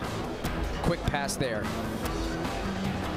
Here's a and this has been the theme, though, Scotty. Special teams. Another special teams block. Well, for the West, 3 touchdowns. Right. I mean, this Taylor Lamb is, you got to credit him there, but 2 of them as a result of punt blocks, and then of course Trey Williams takes the ball about 80 yards to the house. The 2 keys in this ball game tonight have been special teams, as you see there, the quarterback play for the East All-Stars, and the defensive play by the West All-Stars. Are you kidding me? -3 rushing yards for the East All-Stars? That's unbelievable. Yeah, we talked about how we expected defensive linemen to dominate this game, and I think when given the opportunity, they have. Now, as we pointed out, the East have thrown 33 times in this game. So what they're saying is, we have no confidence in running the ball, and we're going to take your pass rush skills away from you with quick passes. There you see Trey Williams on the run. Again, though, when given the opportunity, the West defensive linemen have looked awfully good.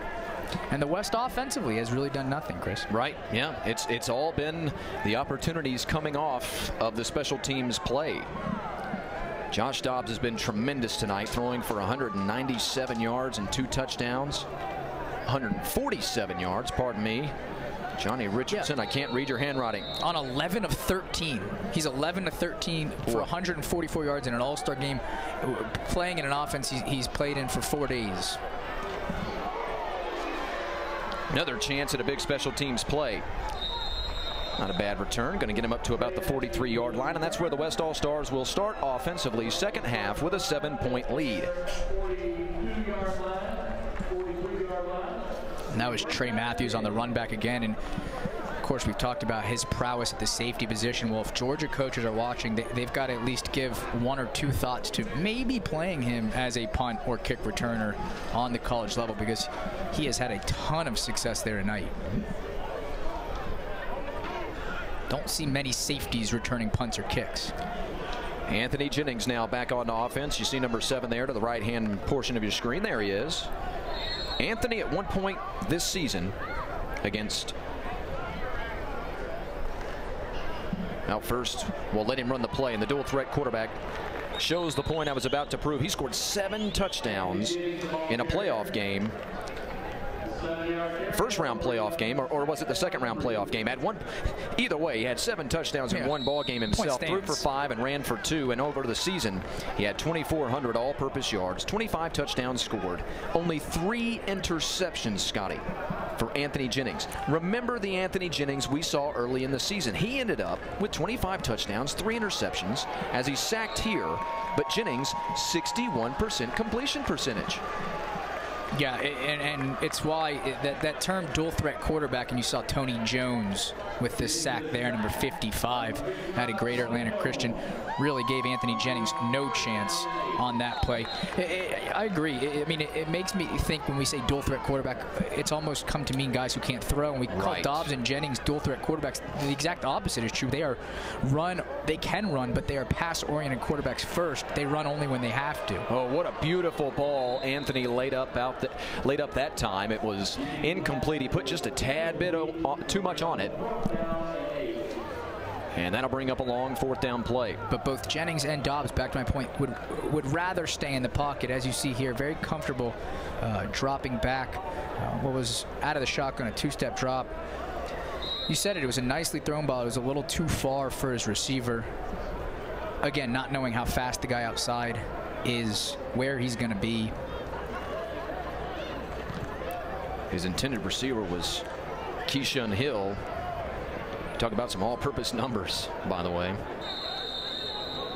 That one recovered by Trey Matthews. He's trying to say that the East All-Stars touched it. Didn't see that in live action, but yeah, that last pass was intended to Keyshawn Hill, who has scored 15 touchdowns this year in 3 different ways. 9 receptions for touchdowns, 3 rushing touchdowns, 3 punt return touchdowns. That's the thing that we see with so many of these athletes in this ball game here tonight. Guys that play both ways. Some guys that have a lot of rushes. They're wide receivers with a lot of rushes. They play defense as well. The level of athleticism in this ball game is really arguably the biggest storyline. Yeah, tremendous. Well, we talked about that in the opening. For those who didn't get a chance to hear it, we always say every time we work together, this is the 4th most talent-rich state in America, behind Texas, Florida, and California, and that's due mostly to size. Sure. And this is as strong a year as either of us can remember. Absolutely loaded. Oh, boy. Big opportunity there for a turnover. The East All-Stars will keep possession of it.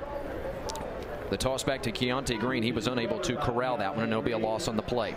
And this right here, this illustrates it for the East in the first half. Yeah, they had a little bit of success on a couple of drives, but a block punt, then they were able to actually get off a punt, fumble, and a block punt. That's the storyline. Yeah, but it's sort of par for course in All-Star games. You expect mistakes. Again, these kids haven't played together. I think what's most notable on that screen are the 2 beautiful touchdown drives that Carlos Dobbs led this team on. I think he's shown a lot of ability here, and the fact that he drove them on lengthy drives with tremendous completion percentage was awfully impressive.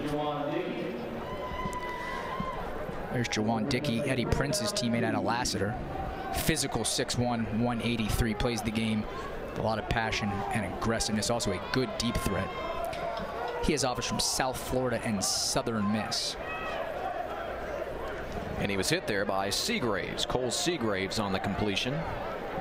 And on 4th down, they're going to lift him out of the ball game. One of the other things that we kind of hit on earlier, but it's a little bit different in Georgia, is how many teams have, like I was saying, 5, 6 running backs in their backfield, and how it sometimes takes a little of the attention, is certainly as far as statistics go, away from really good players. A guy like Wayne Gallman, who we haven't seen yet, the running back out of Grayson, is a perfect example of that.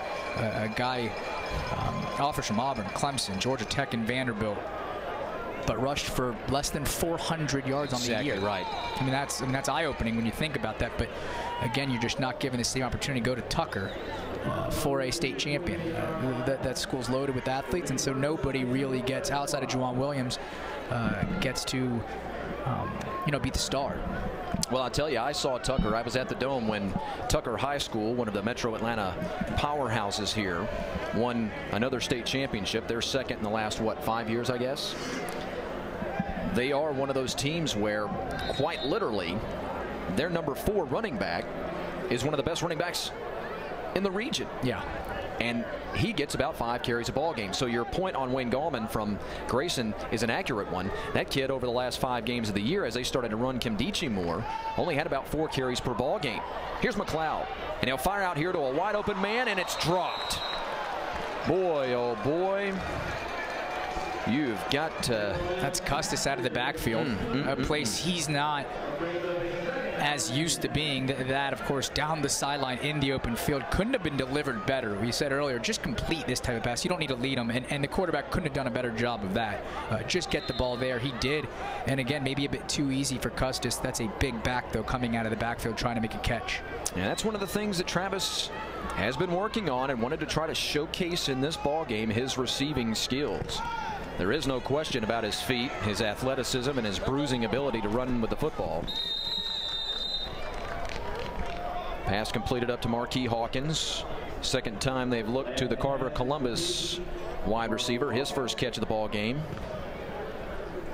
And here you see Lamb buying time. A good job of getting outside the pocket to create more time, and then finding his man also heading towards that left sideline.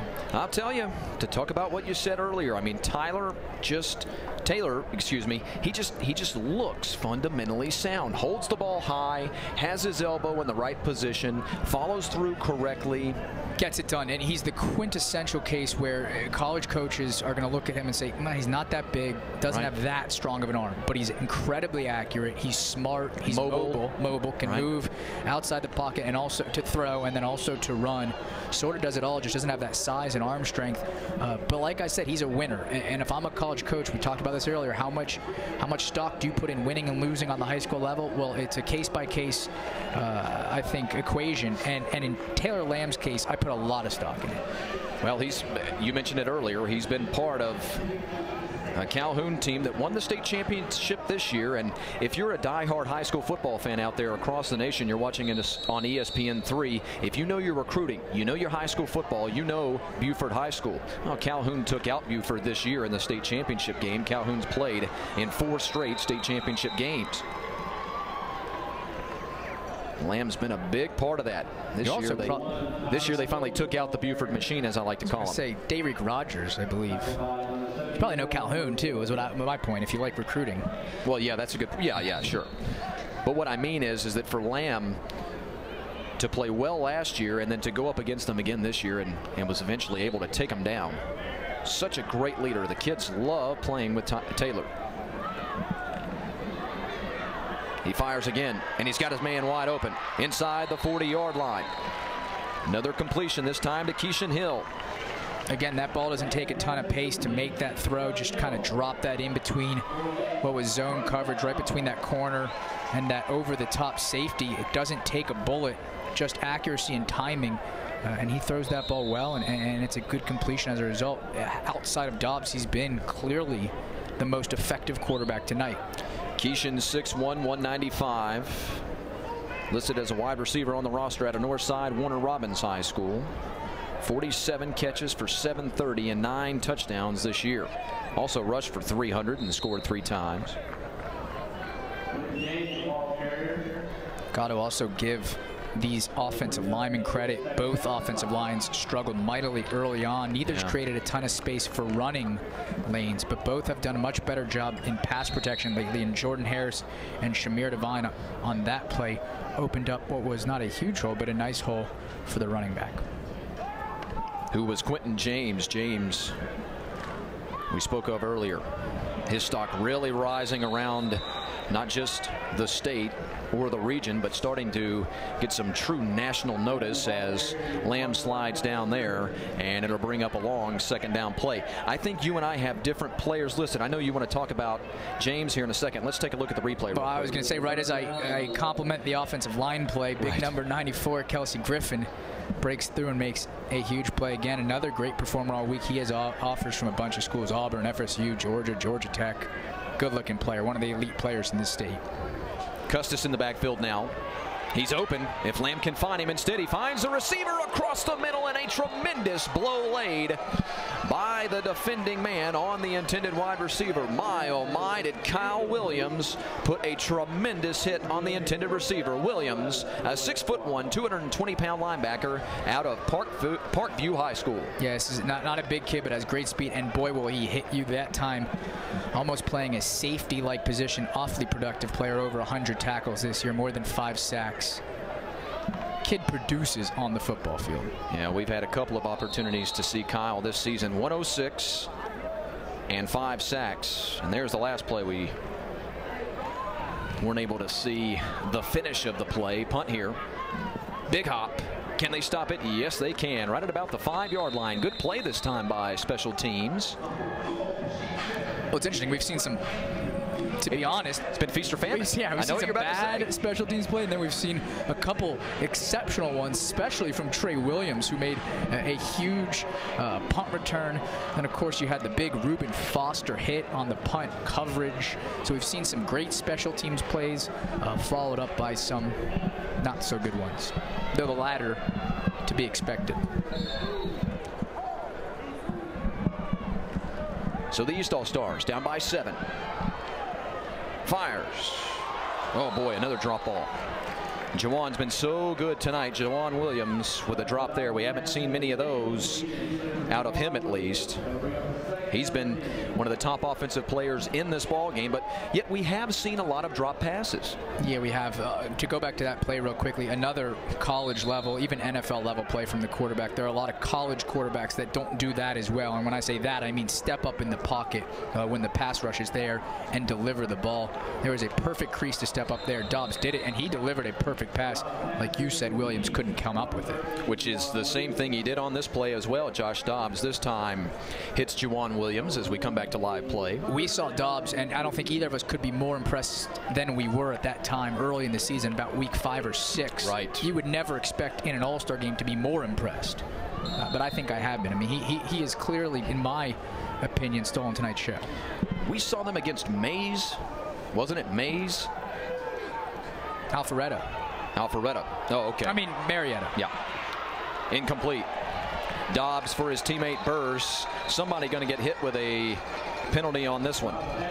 I think that's close. That's a toss-up call right there.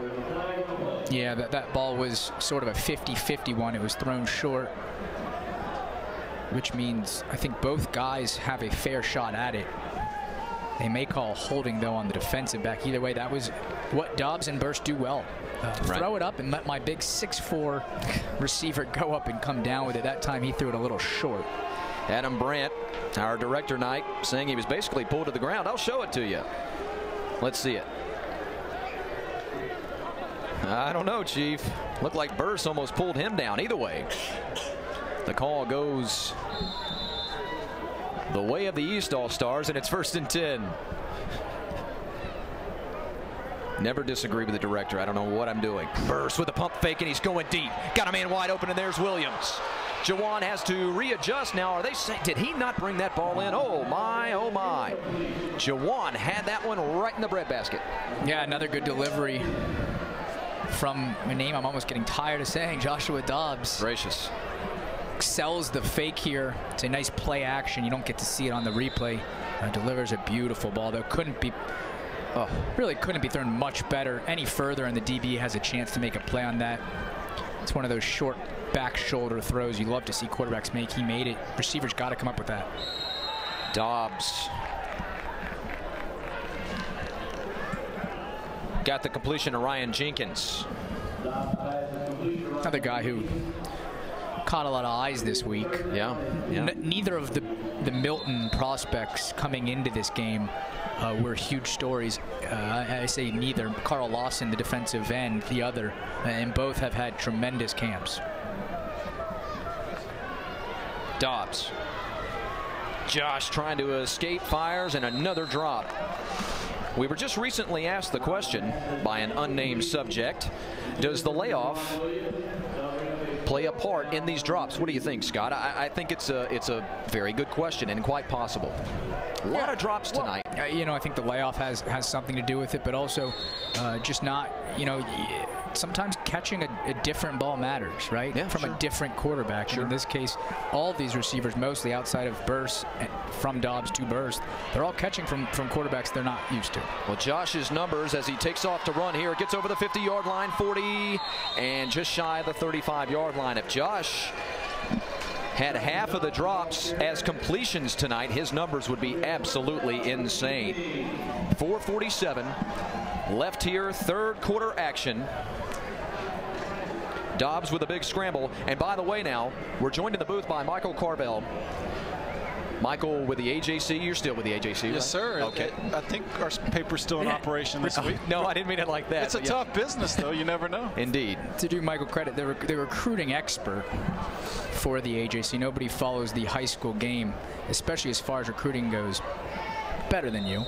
Little quick wide receiver screen. And the intended receiver dumped down at about the, 34-yard line, I believe. Maybe the 33.5. Michael, don't know how long you've been here tonight, been able to catch the action. Maybe you were able to check it out on ESPN3. A lot of drops tonight. Defense was the story early. We had some big-time special teams play. Want to get your thoughts on these two rosters. Whoa. That was a vicious hit there. Yeah, it was also a little face mask. Was a face mask, yeah. Montravius Adams makes another tremendous defensive play. However, looks like they're going to catch him for 15, and we'll get another look at Keith Hammond, our official, who will walk the ball down about 15 yards, put them at the 25 roughly. Michael, what do you think about these two rosters as we take a look at the replay? You're going to see the clear face mask on this one, but you know, Montrevious Adams, number 52 from Dooley County, he's actually been one of the biggest surprises of the week. You know, nobody really knew about him, Dooley County. I don't even know where Dooley County is, do you?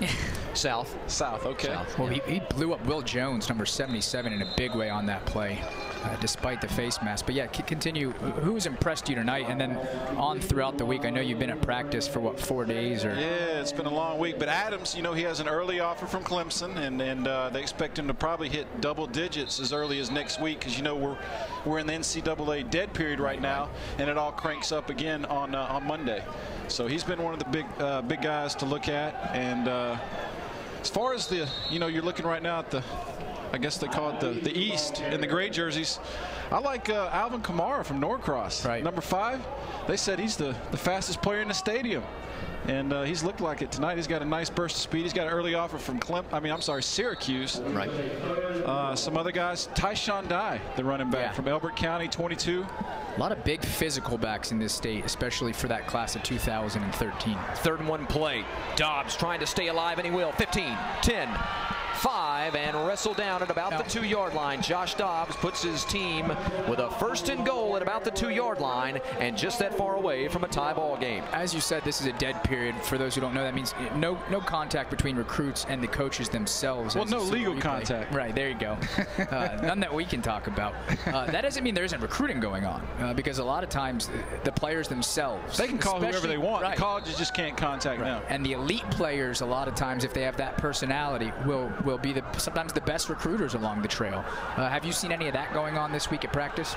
Absolutely. Trey Matthews has been working on Reuben Foster like none other, trying to get him to switch his commitment from Alabama to Georgia. You know, Trey Matthews had that. How long was that kickoff return? 70?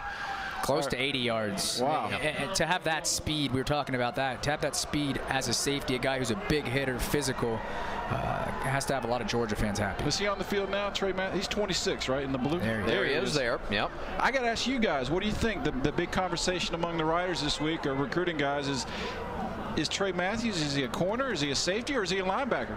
They want to know is he too big? Well, on this play, Josh Dobbs answers the question of a tie ball game and what the play call will be. Hits the fade over into the back line of the end zone, into the right-hand corner.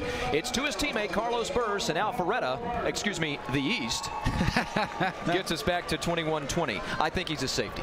Well, the men in our truck just pointed out. And to slip it in there. He got beat on that play by Carlos Burse, though a lot of people have gotten beat by Carlos Burse. Right. I think Trey Matthews had to be in a cover 2 or some sort of zone coverage, but there you go. I've been wrong before, and I am again tonight. Look at that. I'll tell you, I think wow, do you see the footwork by Carlos Burse? Carlos Burse, we were talking about this earlier as well.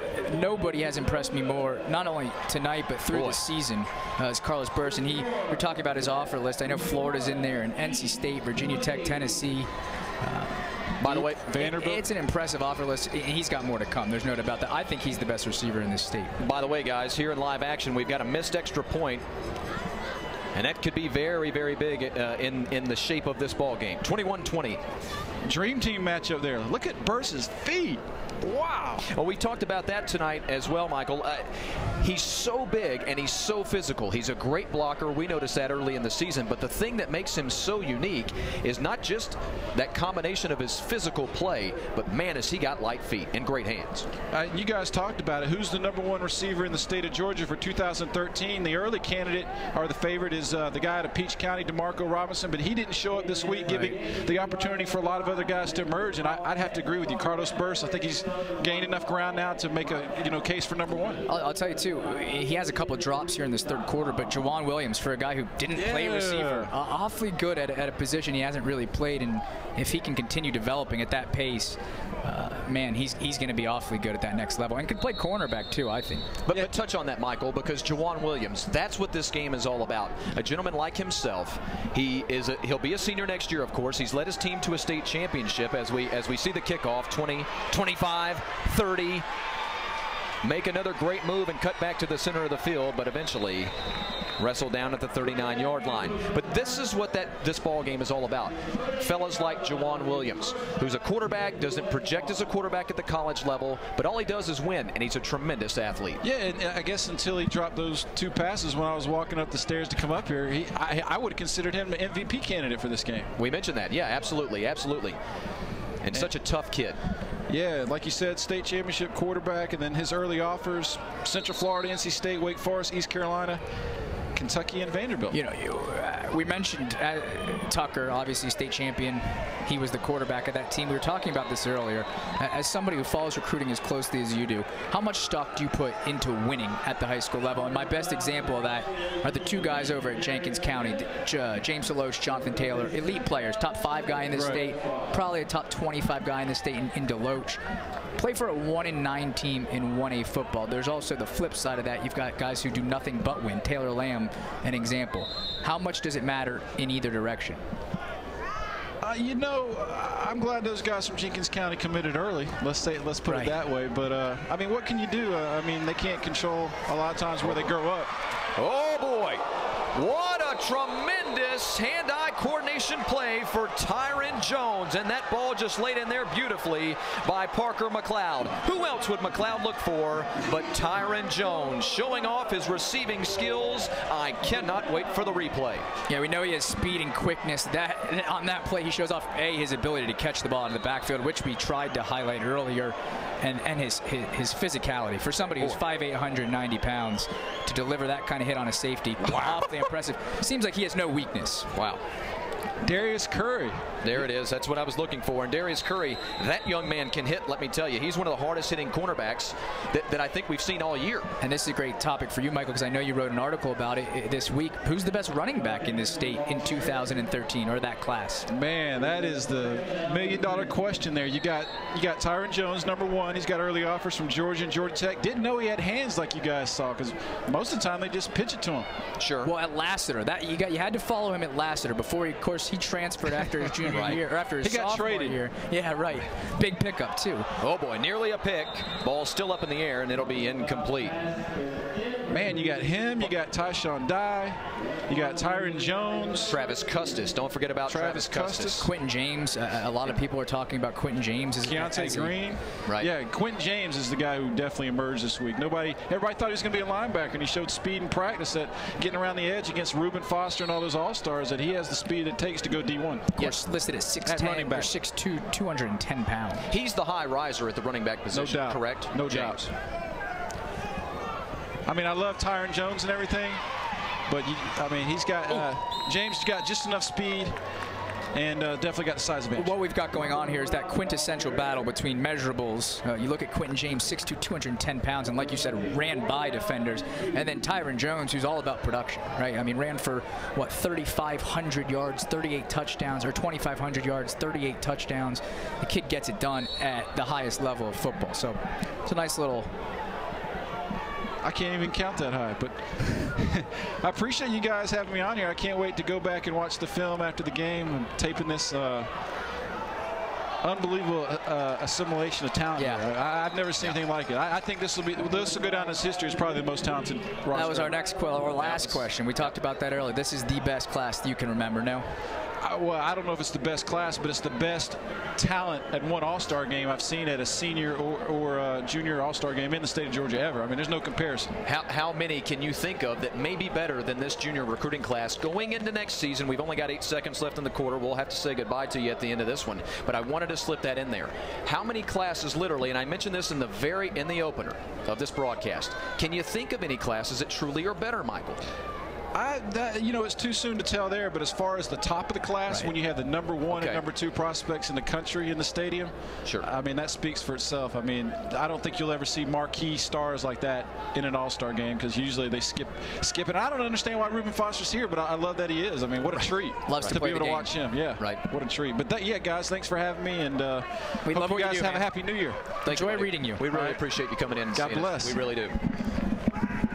There's Michael Carvel from the AJC, and of course here locally, part of our Thursday night and Friday night broadcasts on WSB Channel 2, local ABC affiliate here in town. Don't forget to visit ajc.com for complete coverage of high school football all throughout the Metro Atlanta area and the state, and that goes for even those of you watching outside of Georgia, out in ESPN3 land, because as we all know and we've mentioned, Georgia, one of the hotbeds of high school football, and if you want to find out where some of these kids are going in the future, you can visit ajc.com. Well, it's amazing how much the whole recruiting game and just high school football in general, how much it's grown in just the last couple years, even 2 to 3 years. When was it was years before you could even get a score. I mean, it was only recently you could get high school football scores online. Now there's a couple different sources in this state. 21-20, 8 seconds left, third quarter action, a timeout on the field. We'll take a very quick break here. GHSA Network, ESPN3. Coaches put a lot of hard work in building championship teams. When it comes to fighting childhood cancer, it's the doctors and researchers who are working tirelessly at defeating this terrible disease. Youth sports teams across America are raising money for childhood cancer research through Coaches Curing Kids Cancer. The teams make a donation in honor of their coach, and in return, the coach receives a nice gift, a personalized certificate, and a great feeling of helping kids kick cancer. CuringKidsCancer.org. Back for the end of the third quarter. Again, go to CuringKidsCancer.org. Players are curing kids cancer, and so are teachers and coaches. There are so many ways for you to get involved. You donate money in the name of someone to Curing Kids Cancer. A coach can receive a T-shirt, a hat. A teacher can do the same. Again, it's CuringKidsCancer.org. Please visit today. I was going to say, can't think of a better initiative, a better thing to give money to. By the way, also while we have a moment here, I want to thank the folks, Joe and Kay Sterniolo. Read it for me. Sterniolo. That's Sterniolo. Thank you. It's killing me. I am sort of a linguist. He's so talented with the statistics today. Live statistics have been provided to us tonight by Sports Stats. Joe and Kay and Ed Thomas have helped us out tonight. They're the same folks that do the official stats for the Falcons, the Dogs, and the Chick-fil-A Bowl. Yeah, they're good at it. Fires. Out here in the flat, nearly intercepted and nearly brought in by the wide receiver as well. It'll go as an incompletion one way or another. 3 seconds left here in the quarter. And, Scotty, we may actually be looking at a close game in the fourth quarter. We don't see many of those, although this obviously of the All-Star brand. But on that play, Donnie Miles, little interesting story there. 24 has had another guy who's had a great camp. Interestingly, though, at the safety position. Comes from a big-time powerhouse. We talked about them earlier, North Gwinnett. Was a running back forever. Seems like he's been there forever because he played as both a freshman and sophomore and played huge roles. Now they've moved him to safety, and apparently he's significantly better at that position, which is hard to believe. Handoff. Here's Tyron. And Jones going to be just shy of the 5-yard line, it looks like, as we'll come up with a third down play to start fourth quarter action in Atlanta. 3 great quarters of action here at Grady Stadium in the capital of the South, where the West All-Stars lead the East All-Stars by a solid point. Special teams has clearly been the story of the night in a 21-20 game on the GHSA Network and ESPN3.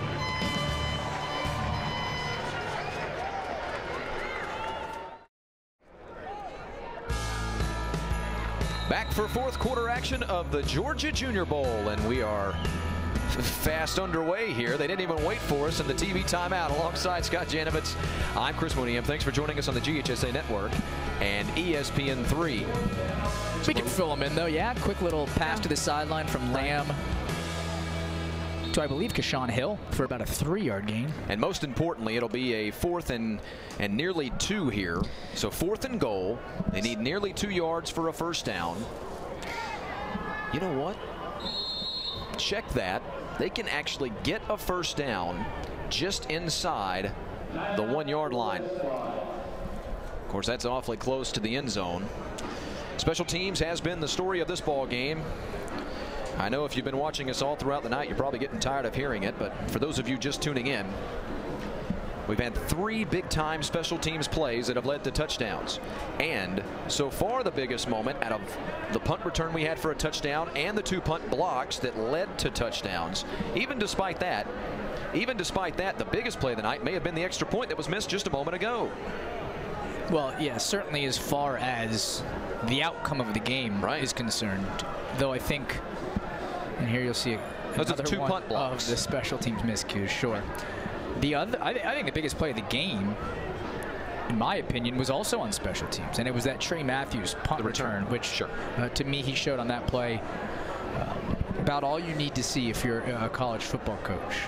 Now, again, he's already committed to Georgia, so there aren't that many coaches who are worried about where Trey Matthews is going. But here you see it for a kid 6'2", well over 200 pounds, to be able to cut back, change direction like that, find this crease, and then explode through it, and then run away from the defenders as a big safety. And Michael Carvel, who joined us in the third quarter, said, where do you play him? Corner? Right. Which is not certainly the least traditional, natural of his positions. Fourth down play. 4th and goal. Guy bearing down on him. Fires into the end zone and incomplete. Tremendous play by the defender there. Let me catch the number of number 24. That's Donnie Miles. Miles with a tremendous play. The safety out of North Gwinnett High School, who also had tremendous offensive numbers. Yeah, and almost had an interception on that last drive. Here you see another big-time play. Does a good job of coming up and closing this route down. And a good job of getting a piece of that ball and not hitting the man before the ball arrives, as you so often see safeties do. But he's a big-looking safety, or a physical-looking safety, not too tall, but well put together. 5'11", 185. Right. We were talking about Trey Matthews. Does he play linebacker, corner, or safety? I think he's going to play safety and linebacker, depending on if his team's in a nickel or not. Eddie standing in the end zone. Eddie Prince going to come out, fire, got his man. This is Dye trying to make a move to get past the second defender, and he's about the 12-yard line or so. To finish my point, if you have a guy like Trey Matthews, you can keep him on the field almost all the time. If you let him play at linebacker and then in a nickel, allow him to be your 5th defensive back.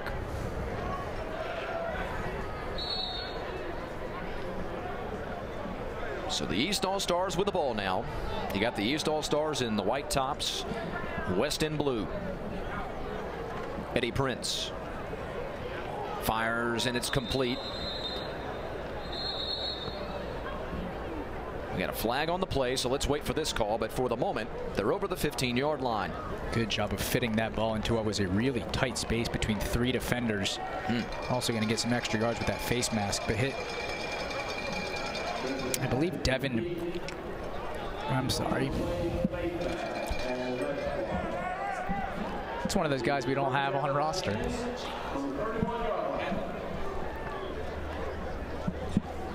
There's Ryan Jenkins on the reception, by the way, a moment ago. Prince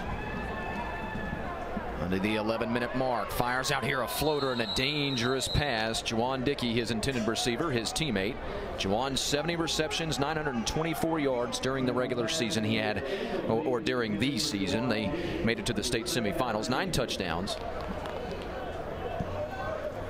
Dad played football at Alabama A&M. No knock to that school, but I don't think Juwan will follow him. Don't think he's going to A&M. Alabama A&M? No. I think he'll get a better offer than that. Eddie fires, caught. The receiver tries to turn the corner. I believe that's Miles Campbell. Nope. DeMarcus Polite-Bray. Seen Davin Bellamy come in and make a couple good tackles. Almost broke up that Prince pass, what was 2 passes ago, and then on that play did a good job of coming up, delivering that hit, making sure there were no yards after catch available. Number 17 on blue.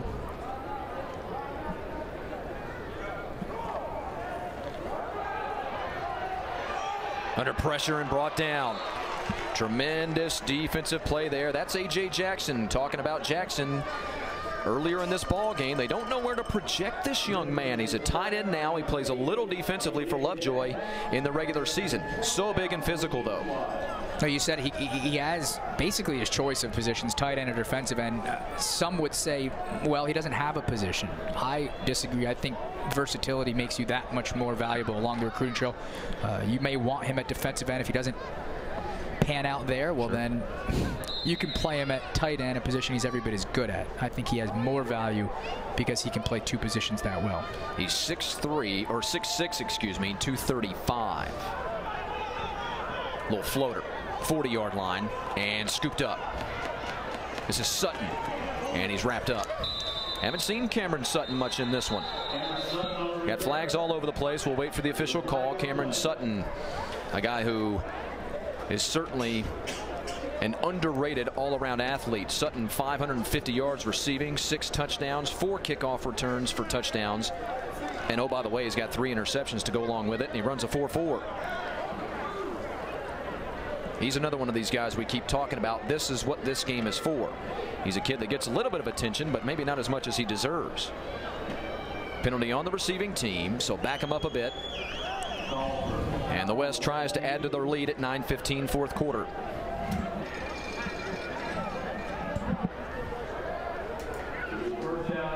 Now, you said it. That's why these games are so, so valuable to a lot of these kids. Now, if you're invited, people obviously know who you are. Otherwise, they wouldn't have been able to invite you. But a lot of these kids do play for smaller schools, and you play for a factory like Stevens, and you can be second string and get noticed because coaches are going to be at almost every one of your practices. But that's not true elsewhere. And sometimes you need a parent, a coach, or an all-star game to kind of push you ahead, and Sure. You need someone to go that extra mile, even if you are good enough. I think Jennings threw that one away, by the way. I think Anthony Jennings threw that one away on purpose. His receiver would have had a tough play at that one. There's Anthony, whose stock has really risen here in 2011. He got off to a bit of a tough start. He plays for Marietta High School, the Blue Devils, a team that started out 0-4 and made the playoffs. Yeah, went on, what, a 5-game winning streak? Yep. 5-1 down the stretch. And just as we're bragging on him, nope, incomplete. I must say a tremendous athletic effort there by Derek Farrow to even get to that ball, the Blakely County safety. But he was not able to stay in bounds. Yeah, well, he just completely misses and overthrows his receiver here. You'll see near the left sideline. Or, I'm sorry, I thought he went to 15. It was actually an accurate pass, but into double coverage. Good job at jumping that route by Farrow, like you said. Just looking at Jackson there. Good break on the ball, so important for a safety. Yeah, Farrow's duplicated his numbers from his sophomore year. He was so good as a sophomore, he had 5 interceptions and 71 tackles. Jennings going to keep. He does this really well. As he started to really excel this year, as did the Marietta Blue Devils offense. You got to be careful, though, especially when projecting quarterbacks to the next level. Can they continue to run like that? If he's not as effective of a runner, then how much do you like him as a passer is my question. I happen to like him a lot. The question is, though, with his size, his body weight, is he going to be able to run the ball 10, 12 times a game? I'd say no. And as a college scout, you would then have to say, all right, well, what kind of passer is he? He's got a pretty good arm, though, right? I mean, I think he's got a pretty good arm. His fundamentals are pretty good. His footwork, I think, is a little bit better than his overall delivery. His accuracy, fair, if not better than fair, actually. I think he was at, what, 65%? Let me see, 61% this year. Right, which is pretty good at the high school level. Yeah. It'd be great at the NFL level. And I didn't mean it as a knock on Jennings. I think my point was is that at the high school level, you see kids who can run around and by people. They can't do that at the college level, and sometimes their running abilities don't necessarily translate due to durability issues, size issues. So you've got to be able to project. Is he going to be a running threat at the college level? Designed running threat? I would say no. There you see big Carlos Burse. Again, so effective at getting open. Obviously does a great job with those hands of hauling it in once he gets open. Talked about him, well, ad nauseum, but a lot in the third quarter. So good at getting open, so physical, but also a deep threat. Right. You don't see true all-around players like that at the receiver position that often. Calvin Johnson comes to mind. Meanwhile, Josh Dobbs has been arguably the #1 quarterback for the East All-Stars in this one. Well, like we expected, every quarterback has struggled in a big way outside of Dobbs and Taylor Lamb. And I think that's it's a virtue of they're more prepared to succeed in this environment than most quarterbacks. Taylor Lamb, like we said, has played a lot of football in his high school career. Just kind of understands it, gets it done. Very cerebral quarterback. Whereas Dobbs is a specialist at creating when the play breaks down. Both are valuable in a play like this, in a game like this. Well, a big call here, and offsides on the West defense, up by a point at 7:59 in the fourth quarter. The East All-Stars trying to drive, get themselves in field goal range for David Petroni. Dobbs, 17 out of 24 in this ball game, going deep and incomplete. Make it 17 out of 25. Yeah, and Carlos stumbled there, probably at this point running out of steam. Yeah. Pretty good stat line in an All-Star game. Oh, yeah. East All-Stars jumped out in front first, 7-0. We've been back and forth ever since. Dobbs throws a floater up there to Horn, who makes the catch right in the middle of the two defenders, takes on two more as one falls by the wayside, and eventually is stopped at the 48-yard line. It's hard to tell if that was sort of like a lame duck or an intended lob pass, but either way, it couldn't have ended up any better. He throws that on more of a line drive, and it's maybe picked off. Any shorter, and number 11, Cortez Leonard, makes a play on it. The only way he could complete that is by throwing it the exact way he did. Everything has gone right for Joshua Dobbs. Josh trying to get away from pressure, fires out there, and he's got his intended receiver. And he'll also put them in a favorable second down play. As far as yardage goes, that is, he hits Keontae Green.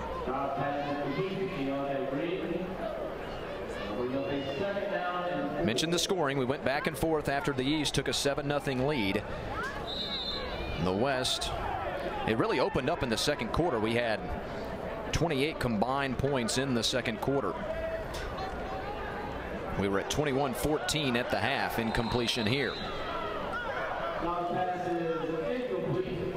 The East All-Stars scored late in the third quarter, late-ish in the third quarter, missed the extra point, and that's why we sit at 21-20. Yeah, we've seen some less traditional, less conventional play calls. A couple times teams have gone for it on fourth down in scenarios you wouldn't ordinarily. And off to Green, and Keontae cannot quite get to the corner. In fact, he only has about a foot or two of gain. This is a big fourth down call here. The point I was making is it would be interesting to see if they change, the coaches, that is, change the way they approach the game now that there's only 7 minutes left. The game is certainly in question. Now do you start saying, well, okay, we want to win? Right, exactly right. And you can kind of see maybe the intensity starting to pick up out there on the field on the faces of the young men. Dobbs shotgun, takes the snap, rolls to the near side here, fires, and he's got a completion. This is Joe Horn coming down the near sideline, and he's pushed out of bounds just shy of the 25-yard line. In fact, they'll mark it at the 27. And on 4th and 3, the East All-Stars not only go for it, but convert the fourth down play. Yeah, and another clutch play from Dobbs. Really had no room for error there. If he doesn't throw it as hard or exactly when he throws it, this ball is broken up or maybe even picked off. As you see the corner jump that route. Also a good job of making sure he catches that ball despite the distraction from Joe Horn, and then turning upfield and getting all the yards he could. 17-yard completion on 4th and 3.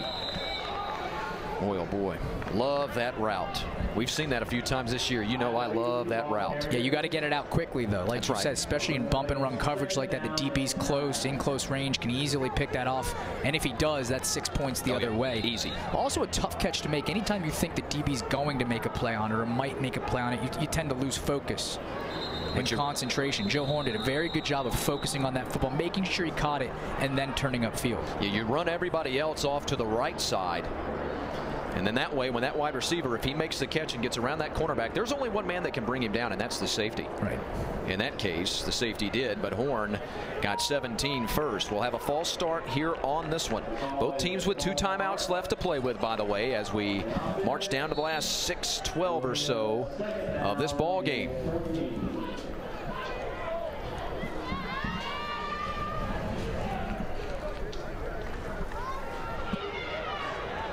Dobbs going to look into the middle of the field, and it's intercepted.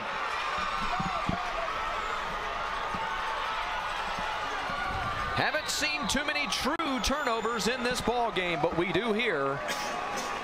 The pass from number 11 is intercepted by number 11. It's Cortez Leonard, the safety out of Troup County, with the interception. Yeah, Dobbs sort of made it easy on Leonard there, kind of threw it right to him. Didn't have a receiver really within 10 yards of where that ball ended, but you got to give all the credit here to the West defensive line. Tremendous pressures placed on Dobbs. Makes him rush the throw, but also makes him throw it moving backwards, which obviously took a lot of steam off that football. Threw it short as a result. Easy interception there for Cortez Leonard. Another guy who, by the way, the coaches have been raving about all week, specifically Del McGee, head coach out of Carver, a defensive guy. He said, I love Cortez Leonard, after he talked about Reuben Foster for 20 minutes.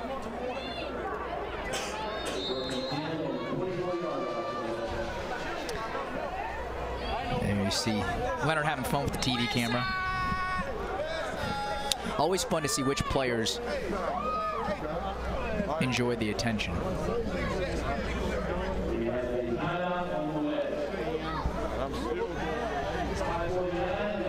5:50 left.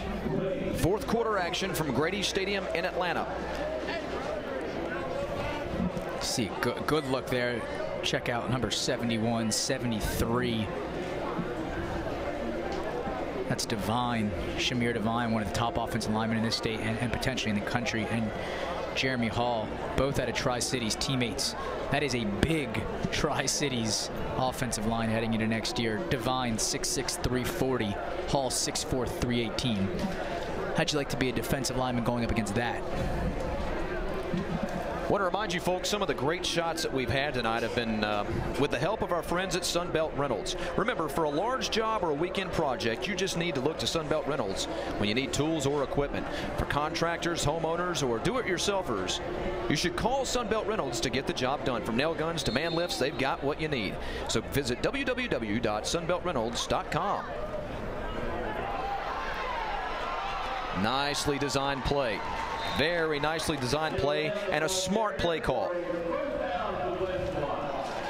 Of course, that's Taylor Lamb again, shows you there. We've already seen his accuracy, his ability to spread the wealth, get the ball in the right place at the right time. Well, there he shows his mobility.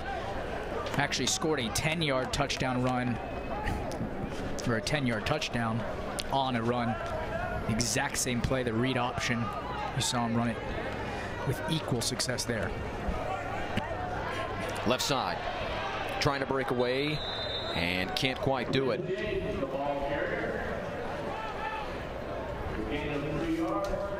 Yeah, no running back has really gotten going, mostly as a result of just limited room all around. In fact, the two leading rushers in tonight's game are Taylor Lamb and Joshua Dobbs, two quarterbacks. Clock continuing to run. West All-Stars with possession and trying to keep the ball and put this thing away. Keeper. Nice decision. Staying in bounds, and there's the smarts we love to talk about when it comes to Taylor Lamb. Oh, well, there are NFL players, in fact, some that come to mind of late that don't know how to make that play. Not only does he do a good job of using his speed to get outside to pick up a big chunk of yards, but then really wisely, even when he didn't have the play to make, I mean, he's running straight to the sideline. Could have avoided a hit by running out of bounds. Instead says, I'm going down. We're going to get this win. 4.5 minutes now.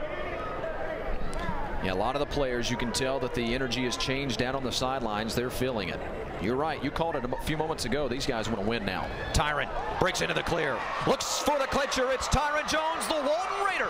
And a touchdown for the West All-Stars. The lead will be pushed to at least 7. Yeah, and I imagine you're not questioning his speed anymore, Chris. That cut, that one cut, 2 yards beyond the line to make the linebacker miss. And then obviously the explosion he used to split two safeties. Absolutely amazing. That's Tyron Jones right there in a nutshell.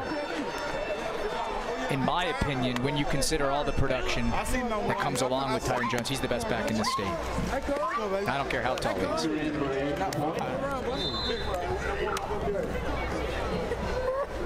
Boy, oh boy, 6 carries, 56 yards. Extra point is up, and it's no good. Holy smokes.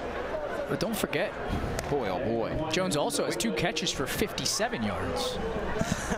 Right. Well, meanwhile, we've had 2 missed extra points and a missed field goal in this one. And here's the run. Gets about 5 yards, and then that cut to make the safety miss. Nice hole for the first 7 yards. The rest of it, though, is Tyron Jones. A tremendous cut to basically, well, not basically, but it looked like he broke that guy's ankles. You can say that, right? Faked the linebacker out of his shoes at the very least, and then ran by 2 safeties. Here it is again. You'll see that move right there. Oh, boy. Plants with his right and is gone. I mean, that's that next level type of explosion you want to see in an every down back. And we've already seen how physical he can be. We've seen him haul in 2 really impressive catches.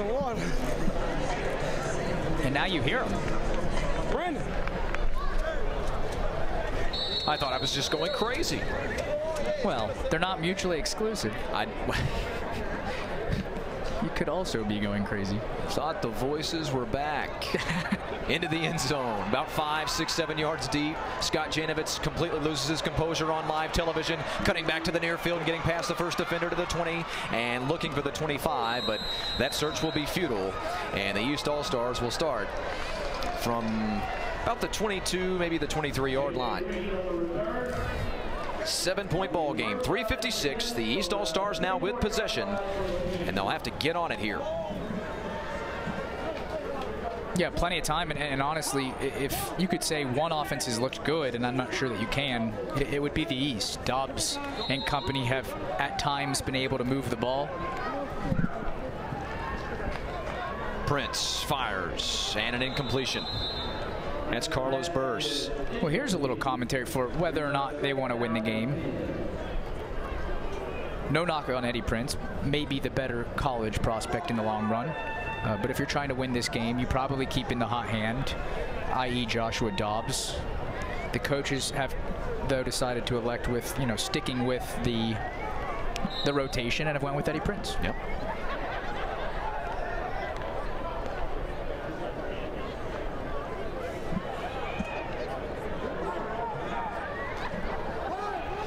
Handoff, the flip. Coming back to the middle of the field and brought down at about the 25-yard line. Well, that's Davin Bellamy again, number 17, making a really nice tackle, an ankles tackle to save what could have been a much bigger run. But from that safety position, he's had a really big second half. He showed up on a lot of plays. Prince in the shotgun. The Trojan looks, fires, and nearly intercepted. Boy, that might have been the ball game if the defender able to corral that one. Well, I'll tell you, the most impressive thing on that play was watching big number 55 get off the field. That was Shaq Wiggins, by the way, on the pass breakup. And Jay Ellison abandoning his spot on the line. Too many men on the field, but boy, did he move. Yep. At 6'1", 280. That was a very quick possession, by the way. The East All-Stars lining up to punt this one away, but with 3:16 left, they've got plenty of time to get this thing back, still down by 7. Well, I said it early on in the game, there are certain things you can take away from All-Star games and others you can't. When a quarterback struggles, I don't think in any way it's an indictment on that player. You can't expect a quarterback to come into an All-Star game with 4 days of practice, pick up a new offense, and throw to a bunch of new players. So I don't think Eddie Prince's struggles mean anything in terms of his recruiting stock moving forward. With that said, Joshua Dobbs has clearly been the better quarterback. Sure. Well, Dobbs has been the best quarterback tonight. I think the best running back tonight has been Tyron Jones. Check this out.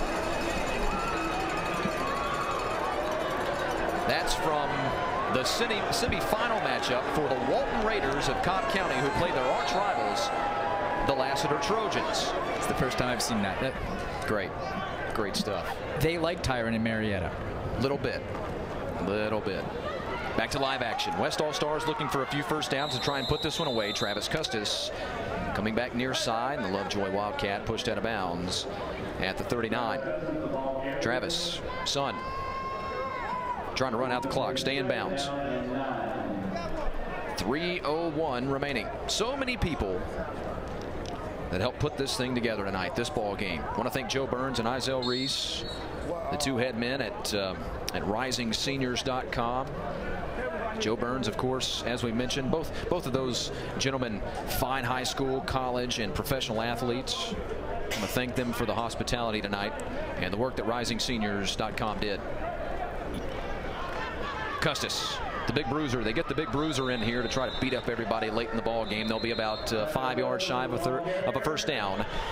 So 3rd and about 5 and a timeout called on the field, Scotty. Yeah, we've talked about how much Burns and company have done and how well, this whole event has gone off, especially off the field. We mentioned that a number of times. We've also talked about how loaded this state is in 2013. But one of the things Michael Carvel hit on, and it's worth mentioning again, is how successful they've been at getting kids to play in this game, because all-star games occur every year, and some of the elite players show up and a lot of them don't.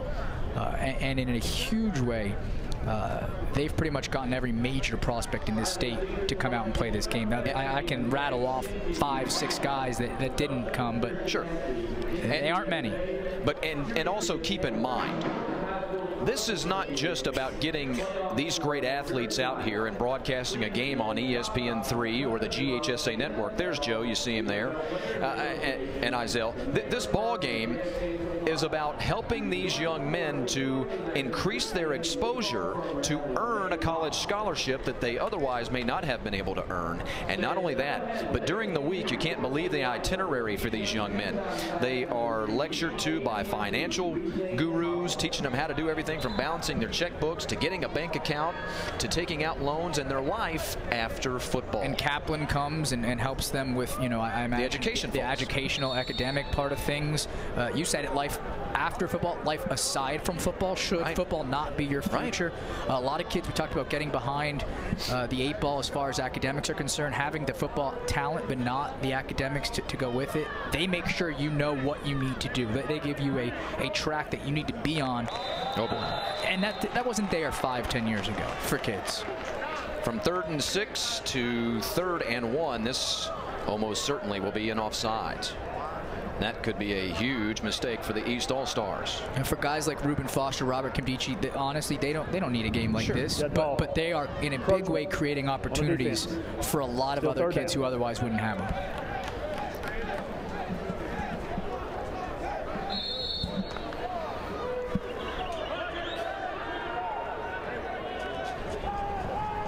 Over the last few years, they've had Heisman Trophy winners, current NFL players.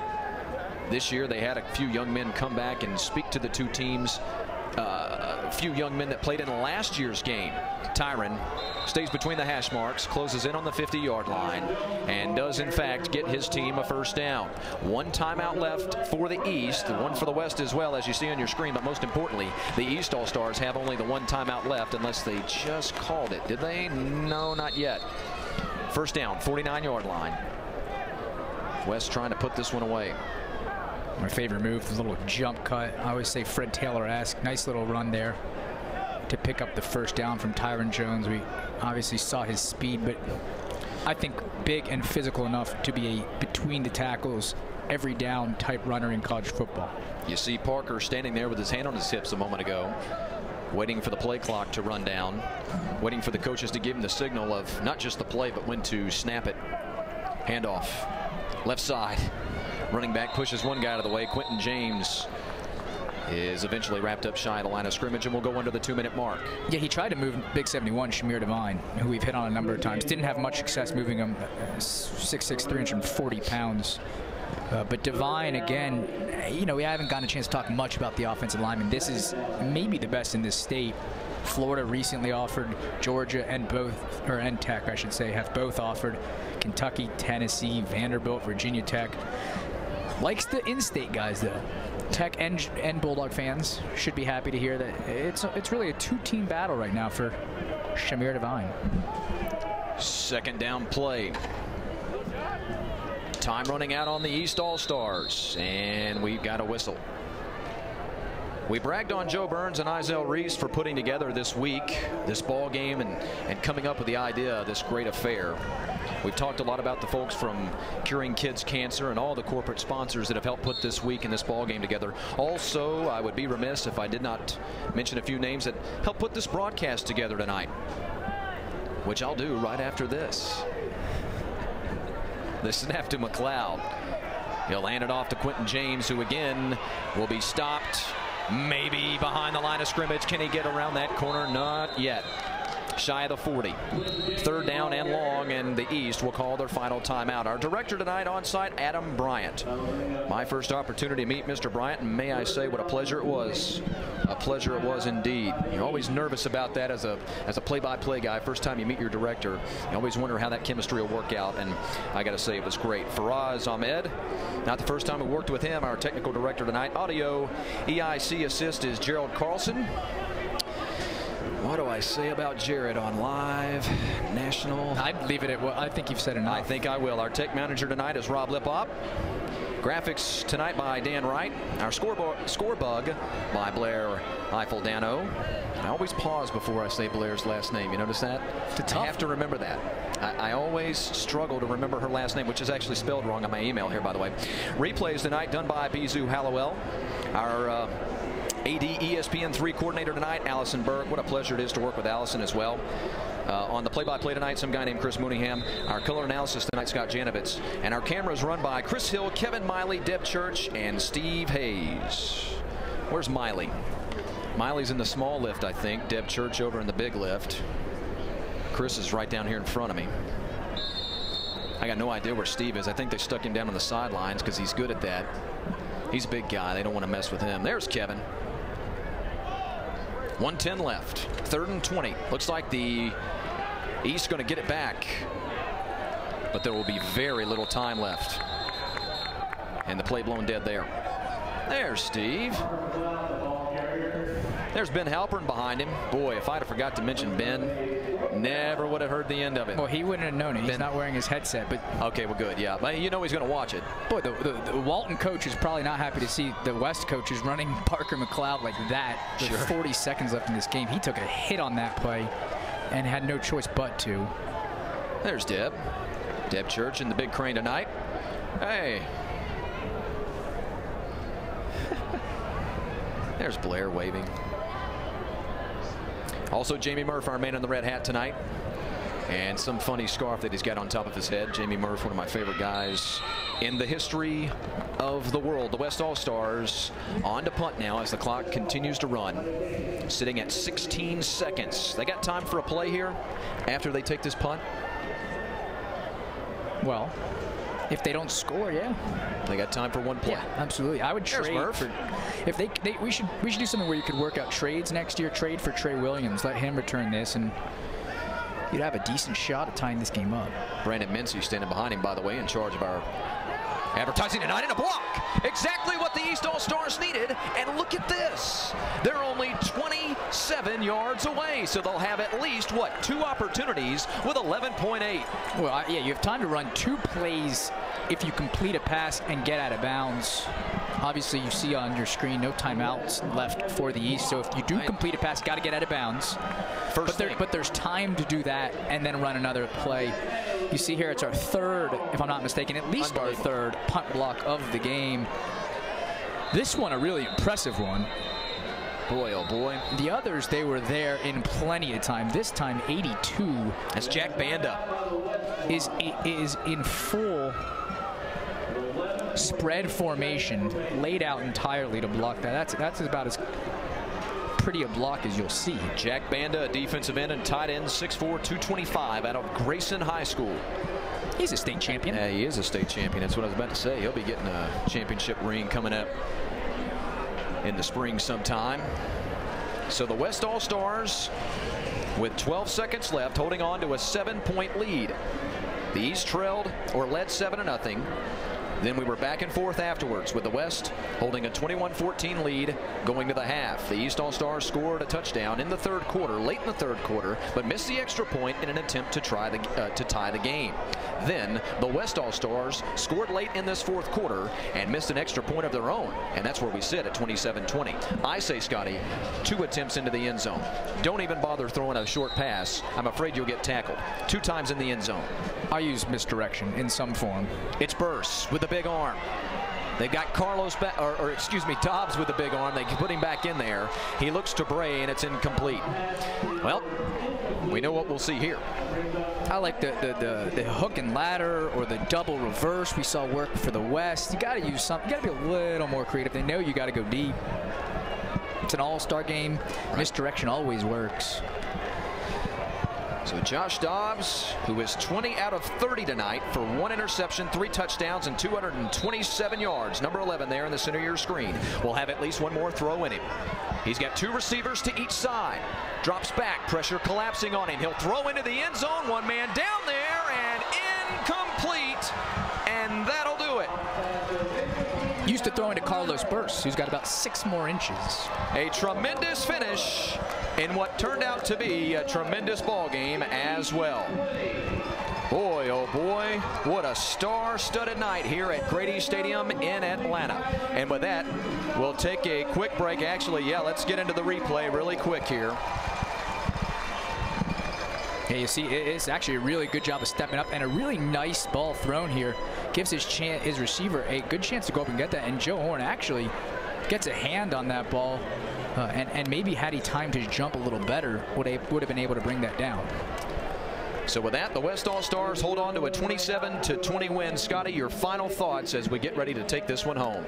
I thought we saw about what we expected in terms of some mistakes here and there, but also got the chance to see some guys really establish themselves on a big stage. Both the Alpharetta players, Joshua Dobbs and Carlos Burse, on the defensive side of things. Montravius Adams and Trey Williams were sensational all night.